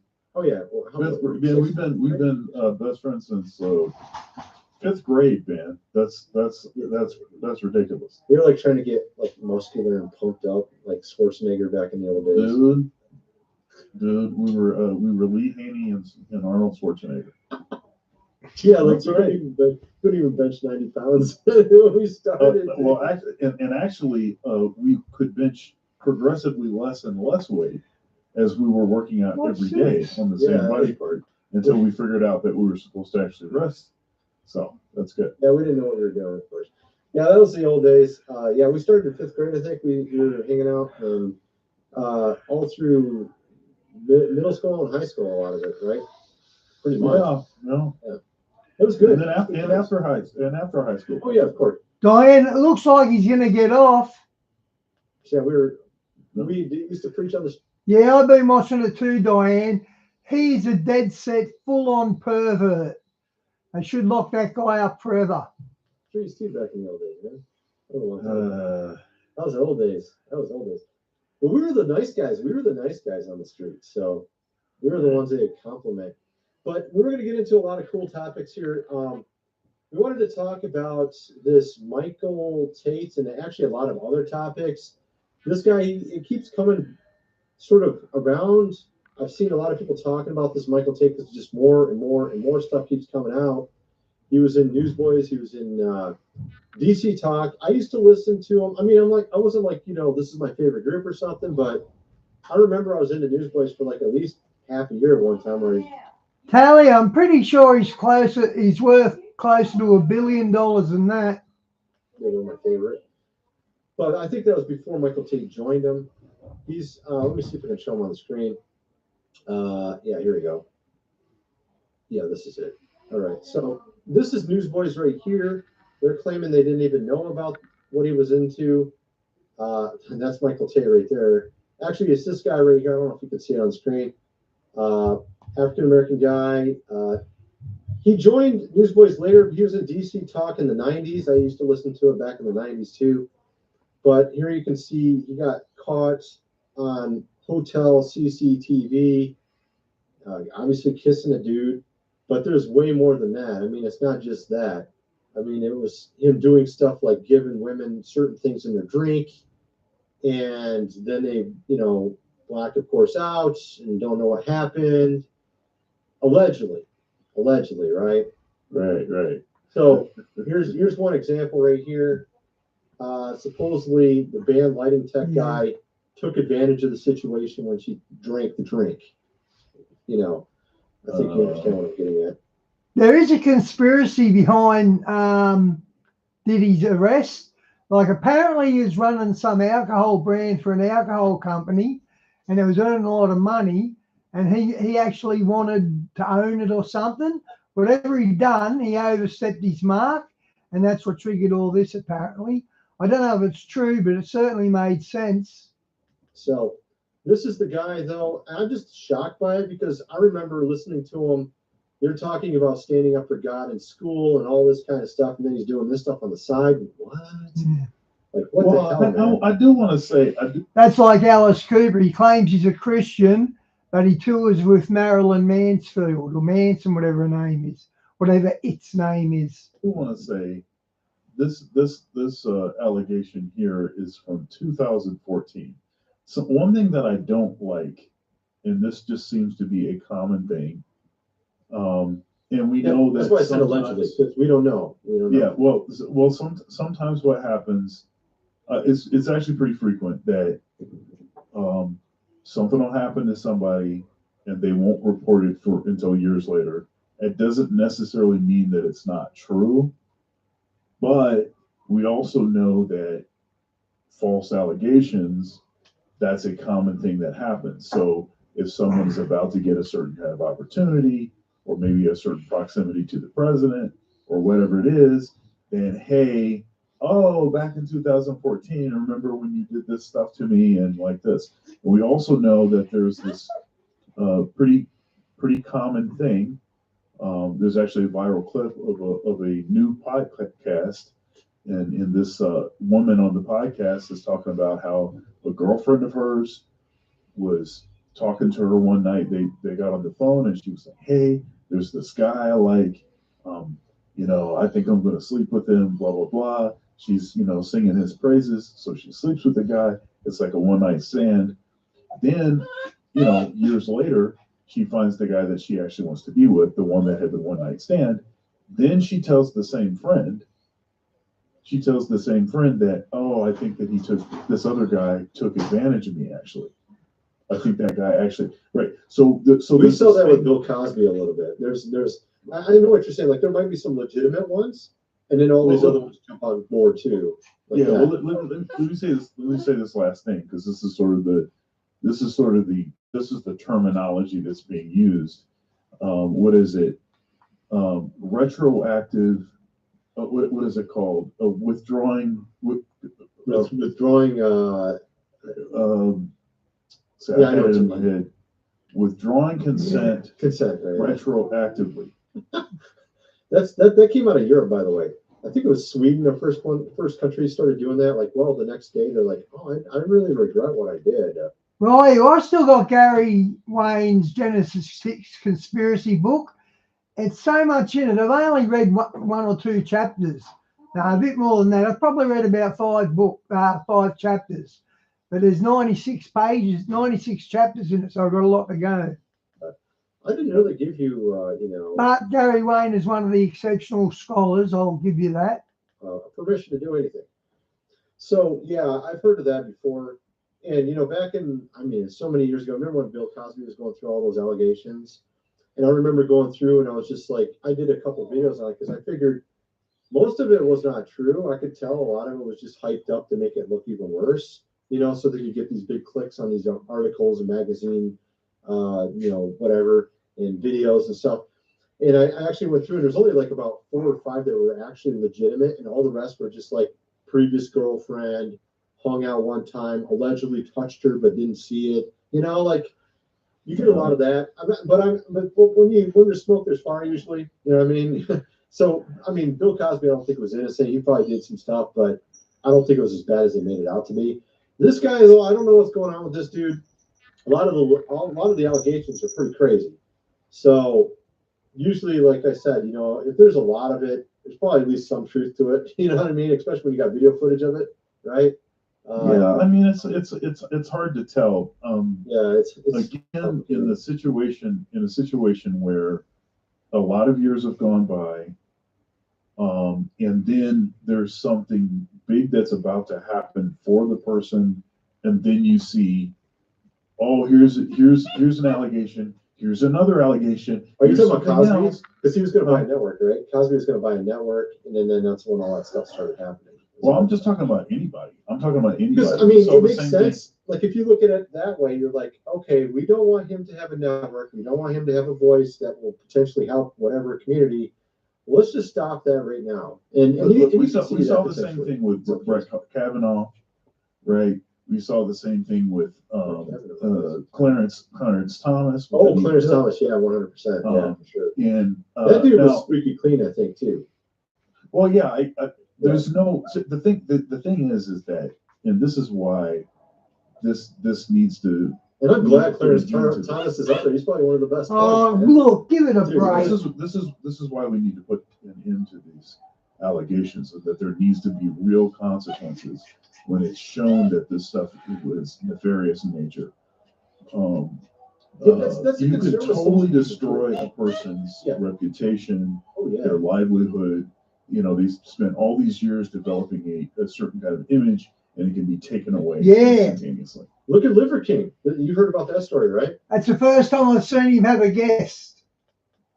Mm-hmm. Oh my goodness, that guy. I mean, and I think a lot of this is just social media and how it destroys a person. Like it can feed into your ego, and then next thing you know, you're just. I thought I had it open around here. Maybe I already closed it. Yeah. So Liver King. I'm sure a lot of people already know about it. That guy, he had a huge following, millions of views, supposedly living natural, got super muscular, all that kind of stuff. It was not natural. He actually. Oh yeah, he was not natural. That he wasn't. Yeah. Yeah, he wasn't natural, but you know, he was definitely not natural. Oh yes, it's that pretty guy, man. But it got crazy, man. The guy looks like a homeless dude now. He looks like he aged like decades. No. I mean, he looks like he aged a lot in the last couple of years, and he's got, like, you look at a lot of the newer videos, he's got a blue mouth. He's probably taking that methylene, whatever, and then it's like one eye is like dilated and one's not. It's just like, what is going on? You're probably taking way too much of something. I don't know what you're taking, bro. But maybe prison's good for him. Maybe he'll get off all that stuff and he'll start coming back to sanity, you know, because he's been putting out a lot of crazy videos. So he's going to go after Joe Rogan and stuff. But I mean, it's like what you were saying. It's like social media can just destroy you. It can make you huge. And I just hit my mic. But hey, speaking of prison in social media, there's been a new sort of trend where on, like, you know, these YouTube shorts or TikTok. I mean, I've seen some of this in more long format, also full discussion, where women are getting on saying that they believe that men should start in prison and then earn their way out. I saw some crazy. That sounds insane. I haven't heard that one. That's crazy. Yeah. I actually reviewed that on my show. You know, I saw a clip of a girl saying that she just looks at men and just is in disgust all the time. I remember that was recent. Yeah, that's par for the course. This is like a new version of this. That's messed up, dude. So what does that mean? That doesn't even make sense. So here's the issue with it. Low, of course, IQ comments, TikTok, obviously. Go ahead. Well, the problem with these comments, or the problem with this whole thing, is what it does is it trivializes the experience that men already have. And that is, you know, that nobody cares about men unless you have something of value, unless you developed something into something, unless you can provide for people and you can take care of people, you have something positive to offer to society. There's no sense of inherent value for men. Inherent value is just for women, right? So it's been taken away from them. And well, I would argue that there's not in we'll put it, not in the last 60 years has there been a situation where men were just valued just for being human beings. It's always been associated with productivity. Otherwise, you know, I mean, you can see the way that homeless people get treated. This is like a Western nation type of thing, I think, more. Go ahead. Yeah, I think it's more of a developed. It's like a self-hatred. Like, we just hate anybody that's above. We're just like, we hate their guts, kind of thing. You know, like, you know what I mean? Well, yeah. Well, yes, I suppose. In particular, what I'm saying is, men have to earn their value. Like, we have to develop our value. Women are born with their value. You see it in the women's culture too. Like, go ahead. I'm sorry. But basically, what a woman needs to do is preserve her value. Don't do stuff that screws you up. Don't do stuff that does damage to yourself. If you do that, take care of yourself. You know, don't rack up a bunch of debt and stuff like this, then a woman is always going to have her value. A man has to develop that value. But what this is doing, this business about men starting in prison, is they're acting like they don't already know that men already have to earn it. As a matter of fact, men would be totally invisible to women if we hadn't earned something. Women are not paying attention to the bum on the street. They're only paying attention to you if you're someone that seems like you're viable.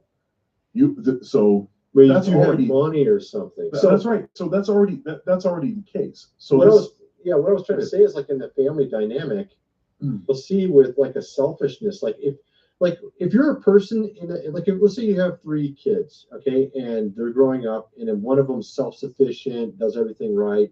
The other one's kind of needing and needs you all the time, and the other one's kind of selfish and lazy. You'll notice that the one is self-sufficient. They just, let them go. And like, we already know they're going to handle it all themselves. But the needy ones, they get too much attention, and it ends up being a crutch, and they just rely on the parent their entire life till they're like 40 or something, potentially. And what I'm saying is, like, those who are actually self-sufficient aren't exalted and put in the pedestal they should be put on. And those that are like you talk about women going after the criminal or the bad guy. It's like they're going after the worst people, and they're putting the worst people on pedestals. And you'll see it in the music industry as well, like, sort of gangster rap or whatever you want to call it, or any other type of bad music. But you'll see, like, the wrong people put on a pedestal, and the good people are just put down here in the trash bin. You know what I mean? It's really backwards. Yeah, well, it's interesting. The gangster rap thing is interesting because in almost every case, there's when these rappers would go in to do these recording sessions, they would have a lot of music that they would do, but only certain things got selected. Oh yeah. And the stuff that the record producers would select would be the most salacious, the most like demeaning, the worst stuff. They would just pick that and say, oh, this other stuff, this is, we don't need that. We're gonna do the most despicable, bogus stuff. And so often the musicians, these rappers or whatever, they kind of are taking a rap for something that they're not fully responsible for. Well, we know it's being guided by those record labels. And I heard about the meeting. I heard about I can't remember what channel I saw it on, but certain record labels were pushing this because apparently it got more sales, or perhaps because they purposely want to destroy sort of the community. I don't know. You could say that as well, and I don't want to get into all the conspiracy. Okay, he's got another one, guys. Something about Mel Gibson. There it is. 2 hours ago. With Sophos, your future stays protected. Our technology silences cyber threats, and our experts stop attacks cold. We keep it quiet so you can keep it booming. That's a win-win. That's Sophos. You made it with Caboodle. Post. This is Tony. Hope you're all doing well. We have here today Mel Gibson posting on social media his visiting of a monastery, and we're talking an Orthodox one, not Catholic. As you can see here, Mel Gibson spotted at Serbian Orthodox monastery of Hilandar. I've never felt such a strong connection with God anywhere like I did here. And some are wondering if he's joining the Orthodox Church. We even have some people commenting saying that is the case. And what's so bizarre about this is I have a good friend who is a very staunch Catholic as well, sort of in the same vein as Mel Gibson, who just recently also started attending Orthodox Church, primarily because of Pope Francis. Even though we do have a new Pope, Pope Leo XIV, I'm sure Mel Gibson probably doesn't think too badly of that guy, but I don't know his mind.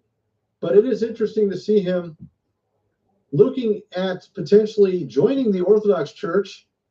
And we're actually going to talk about a ton of other things in this video. We have another clip of Mel Gibson when he actually caused Joe Rogan to cry when Joe Rogan asked him a question about Jesus. We'll get into that as well. Sounds Here good. we have him at Mount Athos in this Orthodox Serbian church. And of course, he's taken a number of pictures. We have here the monastery that he's actually at, Hilandar Monastery. Abbot Methodius served the Holy Liturgy on the I'll go and check out what Stan's doing. island of Vido, however you say it. And of course, you can see here various pictures. Actually, I thought there was more pictures than this. I think it rotates. Oh, here we go. That's what it is. Got to go backwards to look at them. As you can see here, it's on the island of Vido. Is that how you say it? And so he went there recently. He also. Okay, I'll go to some Stan. He's got a good one by the looks of it. And I'll finish with this one, guys. Israel-Iran peace. Palestinian state earthquake. Oh, so Palestine got an earthquake. Yeah, let's see it. There's nothing left to bring down, though.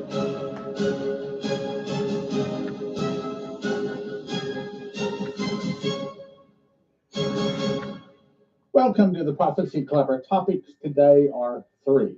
First question is Israel, Iran, is there about to be peace? And is that about to bring a Palestinian state? And is that about to bring a New Madrid earthquake? Look, I mean, I know. I've been watching for this since, 2002 and 2006. And I'm glad it hasn't happened. And I hope it's not ready to happen. I hope we have many more happy, prosperous days. I mean, the thing about being a watchman is when you see the sword come. I got saved in between them 4 blood moons, 2014, 2015. I thought at the time it'd be all over soon, but here we are 10 years later, and it's only just starting to ramp up now, compared to how it was anyway. Commanded to blow the trumpet. And I know, I feel it too. Sometimes you get tired of blowing the trumpet and nothing happening. But that's our job. Yeah. We're supposed to blow the trumpet when we see the sword come. It's not our responsibility to see that the sword comes or when it comes or that people listen. Our job, go read it, Ezekiel 33:6. Our job is when we see a sword, when we see a prophet, we're to blow the trumpet. We're to warn the people. If we don't, their blood is on our head. Well, I don't want any blood. I do finish with Stan or Tony, though. Depends who's got the better stuff out. But this is up to date. Looks good. 1 day old. And it's about the peace plan. So this is worth listening to. And Palestinian and earthquake. My head, you don't want any blood on your head. So what do? We continue. We continue to tell people that don't want to be heard. They don't want to hear this. They want to live their lives and be happy. Okay, let me know just what happens. Well, the problem is I am. Doesn't mean they're listening. Doesn't mean they're going to listen. But the day will arrive, and hopefully that day will lead them to Jesus. But many of the prophecies say, no, that's not the way it's going to happen. Okay, so let's get started. So the first big question I'm going to bring to your mind is, so what if? I don't like these what if questions. I wish God would just tell me what's coming. And I pray and I ask, but in his infinite wisdom, he just doesn't exactly inform me or you on everything that's going to happen. So the first big question is, and how he does tell you, he shows you a little bit in your mind's eye and you speak with your mind's voice, but, what if Netanyahu is replaced? Because right now he's very much against the Palestinian state. So is Trump, and that's good. But what if he's replaced? Oh, Stan, he's not going to be replaced. Yeah, well, that's what I thought until I saw this article. This is June 25th. Trump, Netanyahu trial should be canceled and a pardon given. A pardon? You mean he's about to be arrested? Okay, here's the scoop. President Donald Trump on Wednesday called for Israel to pardon Prime Minister Benjamin Netanyahu, and a lot of people don't like him. A lot of people just don't like him because he's a Jew, and And vast. A lot of Catholic churches are near mosques because they're one and the same. They're both created by the Catholics. But wherever there's a mosque, you usually find a Catholic church close by with a big statue idol of Mary. I like the Jews, whether they do right or wrong. Okay, I mean Genesis 12:3. I will bless them to bless you. I'll curse them to curse you, and I'm going to be on the blessing side. So even when the Jews do wrong, and even when they are corrupted, even when they are the shadow government, the deep state, the Benjamin, or the Moloch and Baal worshippers, I'm still going to be blessing them. I'm with Stan here. Let God sort it out. You just do what you have to and bless Israel. Let God sort the villains out. Because there's a lot of villains in Israel. I know a lot of people disagree with that, but that's what the Bible says. I'm going to follow the Bible. I made a decision a long time ago. I'll follow the Bible. All right. So anyway, he's asking them to pardon Prime Minister Benjamin Netanyahu or cancel his trial on corruption charges. Seems that he was indicted in 2019 on charges of bribery, fraud, breach of trust, all of which Netanyahu denies. The trial began in 2020, involves 3 criminal cases, and he has pleaded not guilty. Now, the question is whether he's guilty. I don't know, and you don't either. It's just like Trump. Okay, we didn't know for sure whether Trump was guilty or not. He stood up to all the attacks. Come find out he's president. And probably the same spirit is after Netanyahu, just like he's after Donald Trump. I don't know that for sure, maybe. I bet there's tunnels between Catholic churches and mosques because they all do rituals that are illegal, if you know what I mean. Yeah, but that's a pretty good assumption. Let's go on. So the trial should be canceled, Trump says. Canceled immediately, or a pardon given to a great hero who has just done so much for the state of Israel. That is true. Okay, so he's done a lot for the state of Israel. Now, next question. What if the Abraham Accord, that whole thing that was started during Trump's first term, what if that brings peace? Well, I didn't know anything about any Abraham Accords. Have you? Oh, yes, here it is. Witkoff to Newsmax. Expansion of Abraham Accords is coming in weeks. Middle East envoy Steve Witkoff told Newsmax on Wednesday that the U.S. has been talking with other countries about joining the Abraham Accords. And remember, this Steve Witkoff, he is some kind of an amazing guy when it comes to getting people to cooperate. And then, of course, with Trump behind him, that he pretty much gets what he wants. And he says a significant achievement in President Donald Trump's first term that established diplomatic ties between Israel and several other Arab nations. That's right, it was a big deal. We expect to have a bunch. Really? We expect to have a bunch of announcements in the coming weeks, maybe a month or so. And that always is high on our agenda because it's a very, very important achievement that President Trump had his first administration.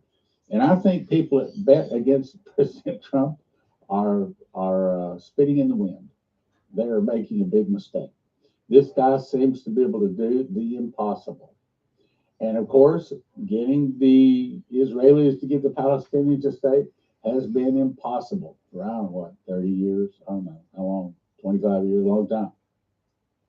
So, what if Netanyahu, this is a big question, what if Netanyahu is either replaced or is pressured having to do with these bribery charges, and the Abraham Accords come along, and Trump sees that his Arab buddies, Saudi Arabia and UAE and those guys, really, really want to give peace to Israel, but they are dogged that they want a Palestinian state. Now, right now, we know that Trump wants to turn Gaza into a Middle East Riviera, and I like that idea. I've never come up with that idea. It's a fantastic idea. I mean, what really ought to, you don't want to know my opinion. When I give Leslie my opinion, she says, don't you dare say that on the air. But part of my opinion would be, yes, I think that's a good idea.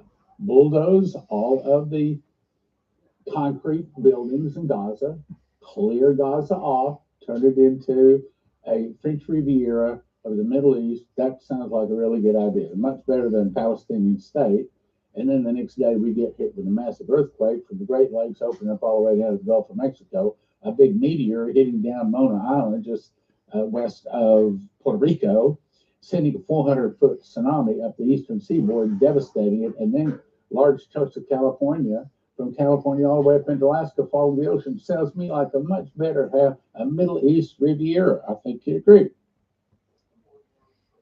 But let me also say, this is what we're praying for. The Fast Gap team. You can go to prophecyclub.com. I never send you product offers. Ask for donations. This is only if you want to fast and pray for America. You can quit anytime you want to. So click in the mouse to join, click in the mouse to get out.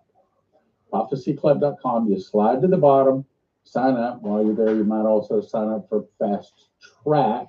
Yeah. Fast Track is praying for Prophecy Club. Fast Gap is praying for America. Maybe sign up for both of them, but for sure, sign up for one in America. Now, Fast Gap, I think, has got about, I don't know, 850, something like that. People signed up for it. And then Fast Track's been going a lot longer. And it. Diane, Israel's taking the leaders out from Hamas and Iran. Yeah, they're taking out a few of the leaders of Iran.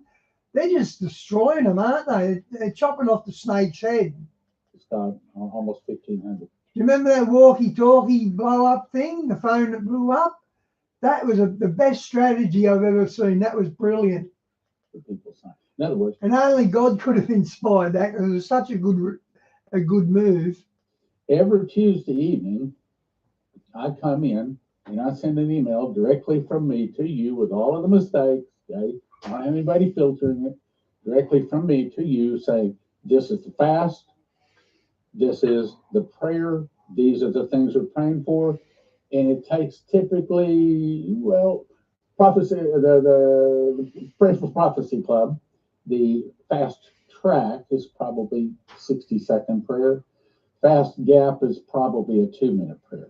So anyway, we include this. We're praying that the best things happen. Just like one of the things we're praying for is that the Trump, Steve Witkoff negotiating team that is talking to Putin and Russia do not look down on them, do not talk down on them, do not look down their nose at them, try to act like they're nothing, because these guys can take out America anytime they want to. And instead, what I pray is that we will drop all sanctions against Russia and the other BRICS nations, make it easy for them to stay with the dollar, and help them to see that. That's the smarter thing you think they do, but they won't. They'll fight BRICS all the way, and it's a losing battle. Ukraine is the bad guy in all of this. And also previous presidents that also have violated previous agreements with Russia. What agreements you're talking about? Well, probably didn't know this, but one of the reasons that Reagan got his Gorbachev tear down this wall, the agreement was, if you'll tear down the wall, open up and unsplit, reunify Germany, East and West, then we will promise that we will not let NATO move 1 inch further towards the east toward you. What has happened? We broke that. There's been many nations added to NATO, and we have slowly inched closer and closer. Well, Russia doesn't trust us. I mean, I understand that. I covered that on a program. They don't trust us. And so they want a safety net. They want a demilitarized zone between the NATO countries and Russia. I don't blame them. Just like we wouldn't want nuclear weapons on our Canadian border and our Mexican border. We don't like them down in Cuba either. Okay, so we feel the same way. So if you want to pray for America, you go to Prophecy Club, slide to the bottom, and you join Fast Gap, where you stand in the gap for administration. Now, he says he wants to build on all of that. That's like the bedrock of all kinds of good things happening in the Middle East. That's good. Wow. And he says these nations have already normalized relations with Israel, such as UAE, Bahrain, Morocco, Sudan. And, I mean, so what happens if Israel is pressured, saying we've got all of these? Thus, it's not Palestine's land. Jordan was created for the refugees from Israel to go to. Instead, they went to Palestine and hijacked the place. They were supposed to go to Jordan. It's not their place. Bethlehem in Jesus' day was in Israel. Now Bethlehem's in the Gaza Strip or the West Bank, one or the other, which is Israel territory back then, but now it's Palestinian. It's not their land, mate. We differ very strongly on this. Companies, or these countries, and they were going to normalize relations with Israel, but you got to give us a Palestinian state.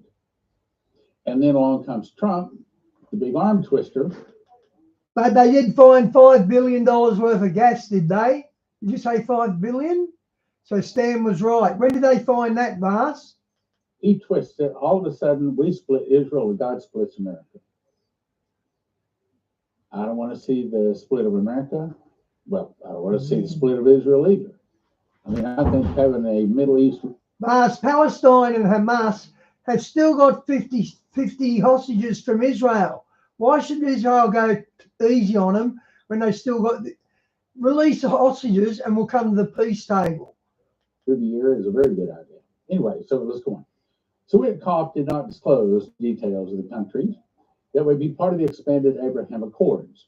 But he says something similar on the expansion of the Abraham Accords, saying an announcement that could be coming very soon. Okay, well, that's good news. I like the good news. But what if that peace includes a Palestinian state? That's the next big question. Okay, so what is it saying?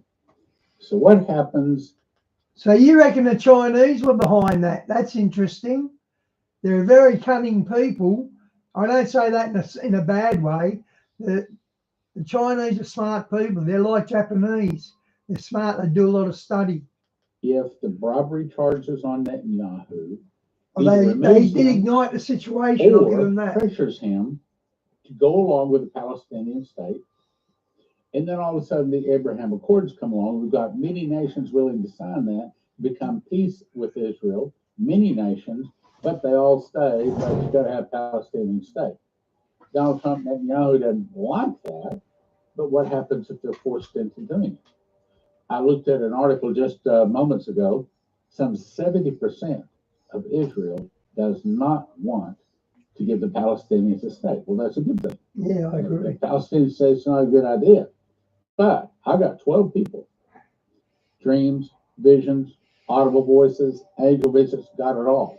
12 people that say that if America splits Israel, God will split America. Now let's go on. So I looked up on Grok. I've come to kind of like this. I asked him, what are the chances Israel will give the Palestinians a state? Now it had a long answer, but this is essentially. It says the chances of Israel granting a Palestinian state are minimal, like under 10%. And I agree. He went on to say the core issues like Jerusalem and refugees remain unsolved. And yes, that's the point. So if Grok is giving it under 10%, but God told Leslie way back in 2002, it's going to happen. Now, wait a minute. So you're telling me that you're asking us to pray that Israel will not be split, that America will not split, will not give the Palestinians. That's right. We're praying that. So you're praying against a prophecy that. As you guys know, every time the political arm of America has tried to separate Israel and Palestine, they've had natural disasters on the very day, especially George Bush Jr. I think he had, on the very day he tried to do that, Hurricane Andrew hit. And it's always happened with American leaders that have tried to give Palestine a land, that America gets hit with natural disasters on the same day usually. Leslie, yes. And guys, we've seen that because I know that because I've streamed it with you guys. So you'd remember that as well. Told, and that God told you when those prophecies start coming to pass, people from all directions are going to be able to, we're going to begin to turn and listen to your ministry. So you're praying against your ministry. Well, that's about the size of it. Yeah. Okay, last. The whole point here is we don't want to see bad things come to our nation. So understand, if it didn't happen, we've been praying, what some 23 years we've been praying against it. But that's what watchmen are supposed to. Last, this is the truth. It's something like about 15 times that Israel and Palestine have agreed to a deal where they're going to split And every time they finished up and went back and started organising it, the Palestinians pulled out of the agreement. Yet they signed, I'm pretty sure it's about 15 times. So they don't keep their word. Palestine don't keep their word. And why aren't other Arab nations offering refuge to these refugees from Hamas and Palestine? Is because they don't like the Palestinians because they're not true Arabs. This isn't me, this is them saying that. They said they're like the Indians, the gypsies and that, they're descended from them. So yeah, that's pretty heavy. A lot of times these prophecies Talking too much. are not saying this is absolutely positively coming. Good night, Di. I'm out after this saying food. this is absolutely positively coming if you don't pray. In other words, it's saying pray. So that's what we're doing. We're praying against it. I know, but that's what a watchman does. All right, on to the next thing. So then I asked Grok another question. How did Ehud Omer become Prime Minister of Israel 2006 and on what date? Because Leslie was given her prophecy August the 15th. And I specifically remember the day before the Prime Minister, I couldn't remember his name at the time, he died or had a stroke or something. That's all I could remember at the time. And that Ehud Omer had been his replacement. And the word she got was Omer ushers in Palestinian state. She didn't see it spelled. We don't know if it's spelled O-M-E-R. Isn't the counting the Omer, the 49 days between first fruits and Pentecost, or if it's Omer, O-L-M-E-R-T, as in Ehud Omer. So I asked this. So here's what it said. Ehud Omer became Prime Minister of Israel on April 14th. See, that's correct. I just looked this up.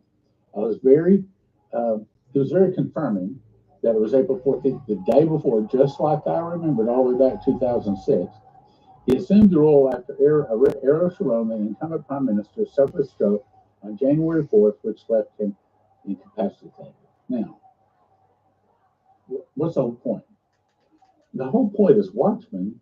We're supposed to be watching to see if there's a Palestinian state here. And we're supposed to be praying that at least Trump or America does not force Israel to give the Palestinians a state. Now, if I'm with Stan on this. Israel gives Palestinians a state of their own accord, okay, not our problem. That was your decision. At least that's the way I see it. All right. So, I was going to bring more to you today about this Ehud Omer. But as I did, I got a big yawn.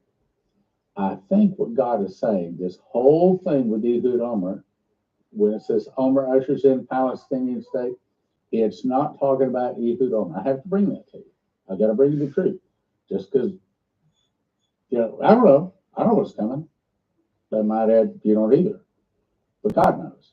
And so when I got that big yawn right in the middle of putting this together, I thought, okay, he's saying, no, drop the Omer thing. So there you go. That's probably the last time I'm going to throw it at you. By the way, I've not got any confirmation that Omer, O-M-E-R, is also the counting of the Omer, the 49 days between first fruits and Pentecost, which this year expired June 1st. So if that's what it's saying, we don't have to worry about a Palestinian state until the next counting the Omer of 26, and I have not bothered to look up the date. Now, on to the next article. Report. Trump is naming the next Fed chair early to weaken Powell. Wait a minute. What's that have to do with the topic? Oh, I'll show you. That does fit into the topic. So Trump, as you know, in recent weeks has toyed with the idea of selecting and replacing this Chairman Powell of the Federal Reserve. He's going to be announcing Powell's replacement by September or October. In other words, he's putting pressure on Powell to reduce the interest rate. He goes on to say Trump has repeatedly urged Powell to cut the interest rates. He says this very dumb, hard-headed Powell, he's talking about, and insisted the U.S. would save billions of dollars if the interest rate were 2 to 3 points lower. That's its current. In other words, you see, when we pay that interest rate, you know where that goes? That goes into the hands of the international bankers. And who are they? Well, that is the Moloch and Baal worshippers. And who are they? Those are the people that worship Satan by name. So what you're saying is the interest rate that America pays goes directly to the devil and his crowd and say, yeah, that's exactly it. So I can see, it's really not about keeping inflation down.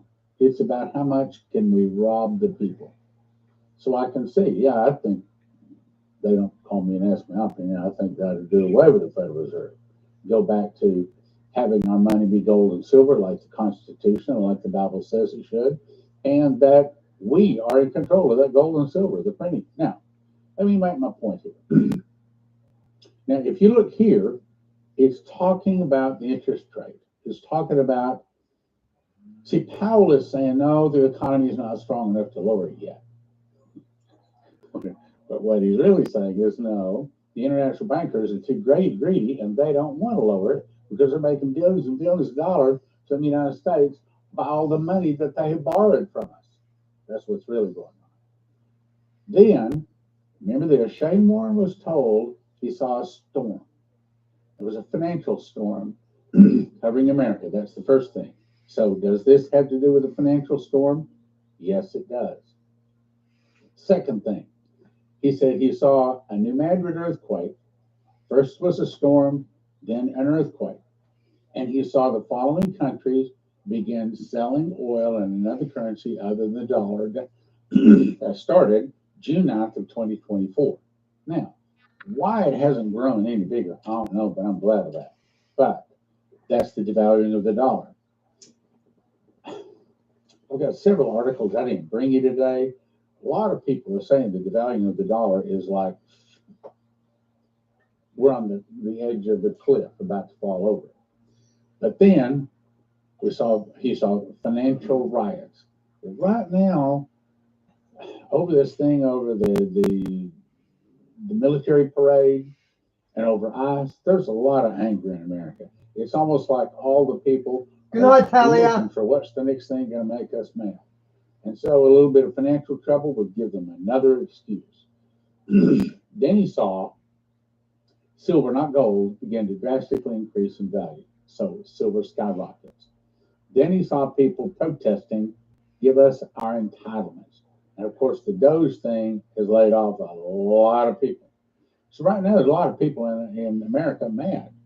A lot of them probably voted for Trump, but they're still mad over getting fired. Then the devalue of the currency, right here, begin by buying oil and other currency. Well, the BRICS has a meeting coming up July 6th, 7th, where they say they're going to introduce their new currency. Now, my point is, could we be very close to this? Okay, so remember the Lord told me, August 8th, 2015, excuse me, as the judgment hits, so are my miracles. He also saw miracles returning to the church. Then I had a dream 2 days before Christmas. I was talking to a local pastor, asking him to be a part of a group of churches starting a big meeting in a sports stadium. And I'm working on that. So I'm only saying, as a watchman here, this is what I say. I want to believe it's not coming this year, but there's a lot of signs that say it could be. We'll see. Miracle revival. That's what I want. Then you go to NATO. Okay, so here's another problem. Zelensky is at NATO. He's not a NATO country. He's there. He is the problem. This goes on to say Russia has already warned us that NATO cannot absorb Ukraine. If Ukraine becomes part of NATO, or if there are boots on the ground in Ukraine from NATO, that's going to kick in Article 5, and they are saying, okay, I reckon they're already in Ukraine teaching the Ukrainians to fight, but they're not admitting it because that'll force Putin to do something. That's just what I think. She's saying they will, at that point, consider NATO an enemy, a combatant, and they will start attacking NATO. So who is it that once again is encroaching over the past of the deals? It's the NATO. It's the Western countries. We are the ones that are breaking our agreements. When the suitcase nukes, I didn't say. Okay, guys, I'm out. God bless. If I said when the suitcase nukes go off, if you want your car to start, if you want your computers and your refrigerators and things like that, anything with a computer chip to work,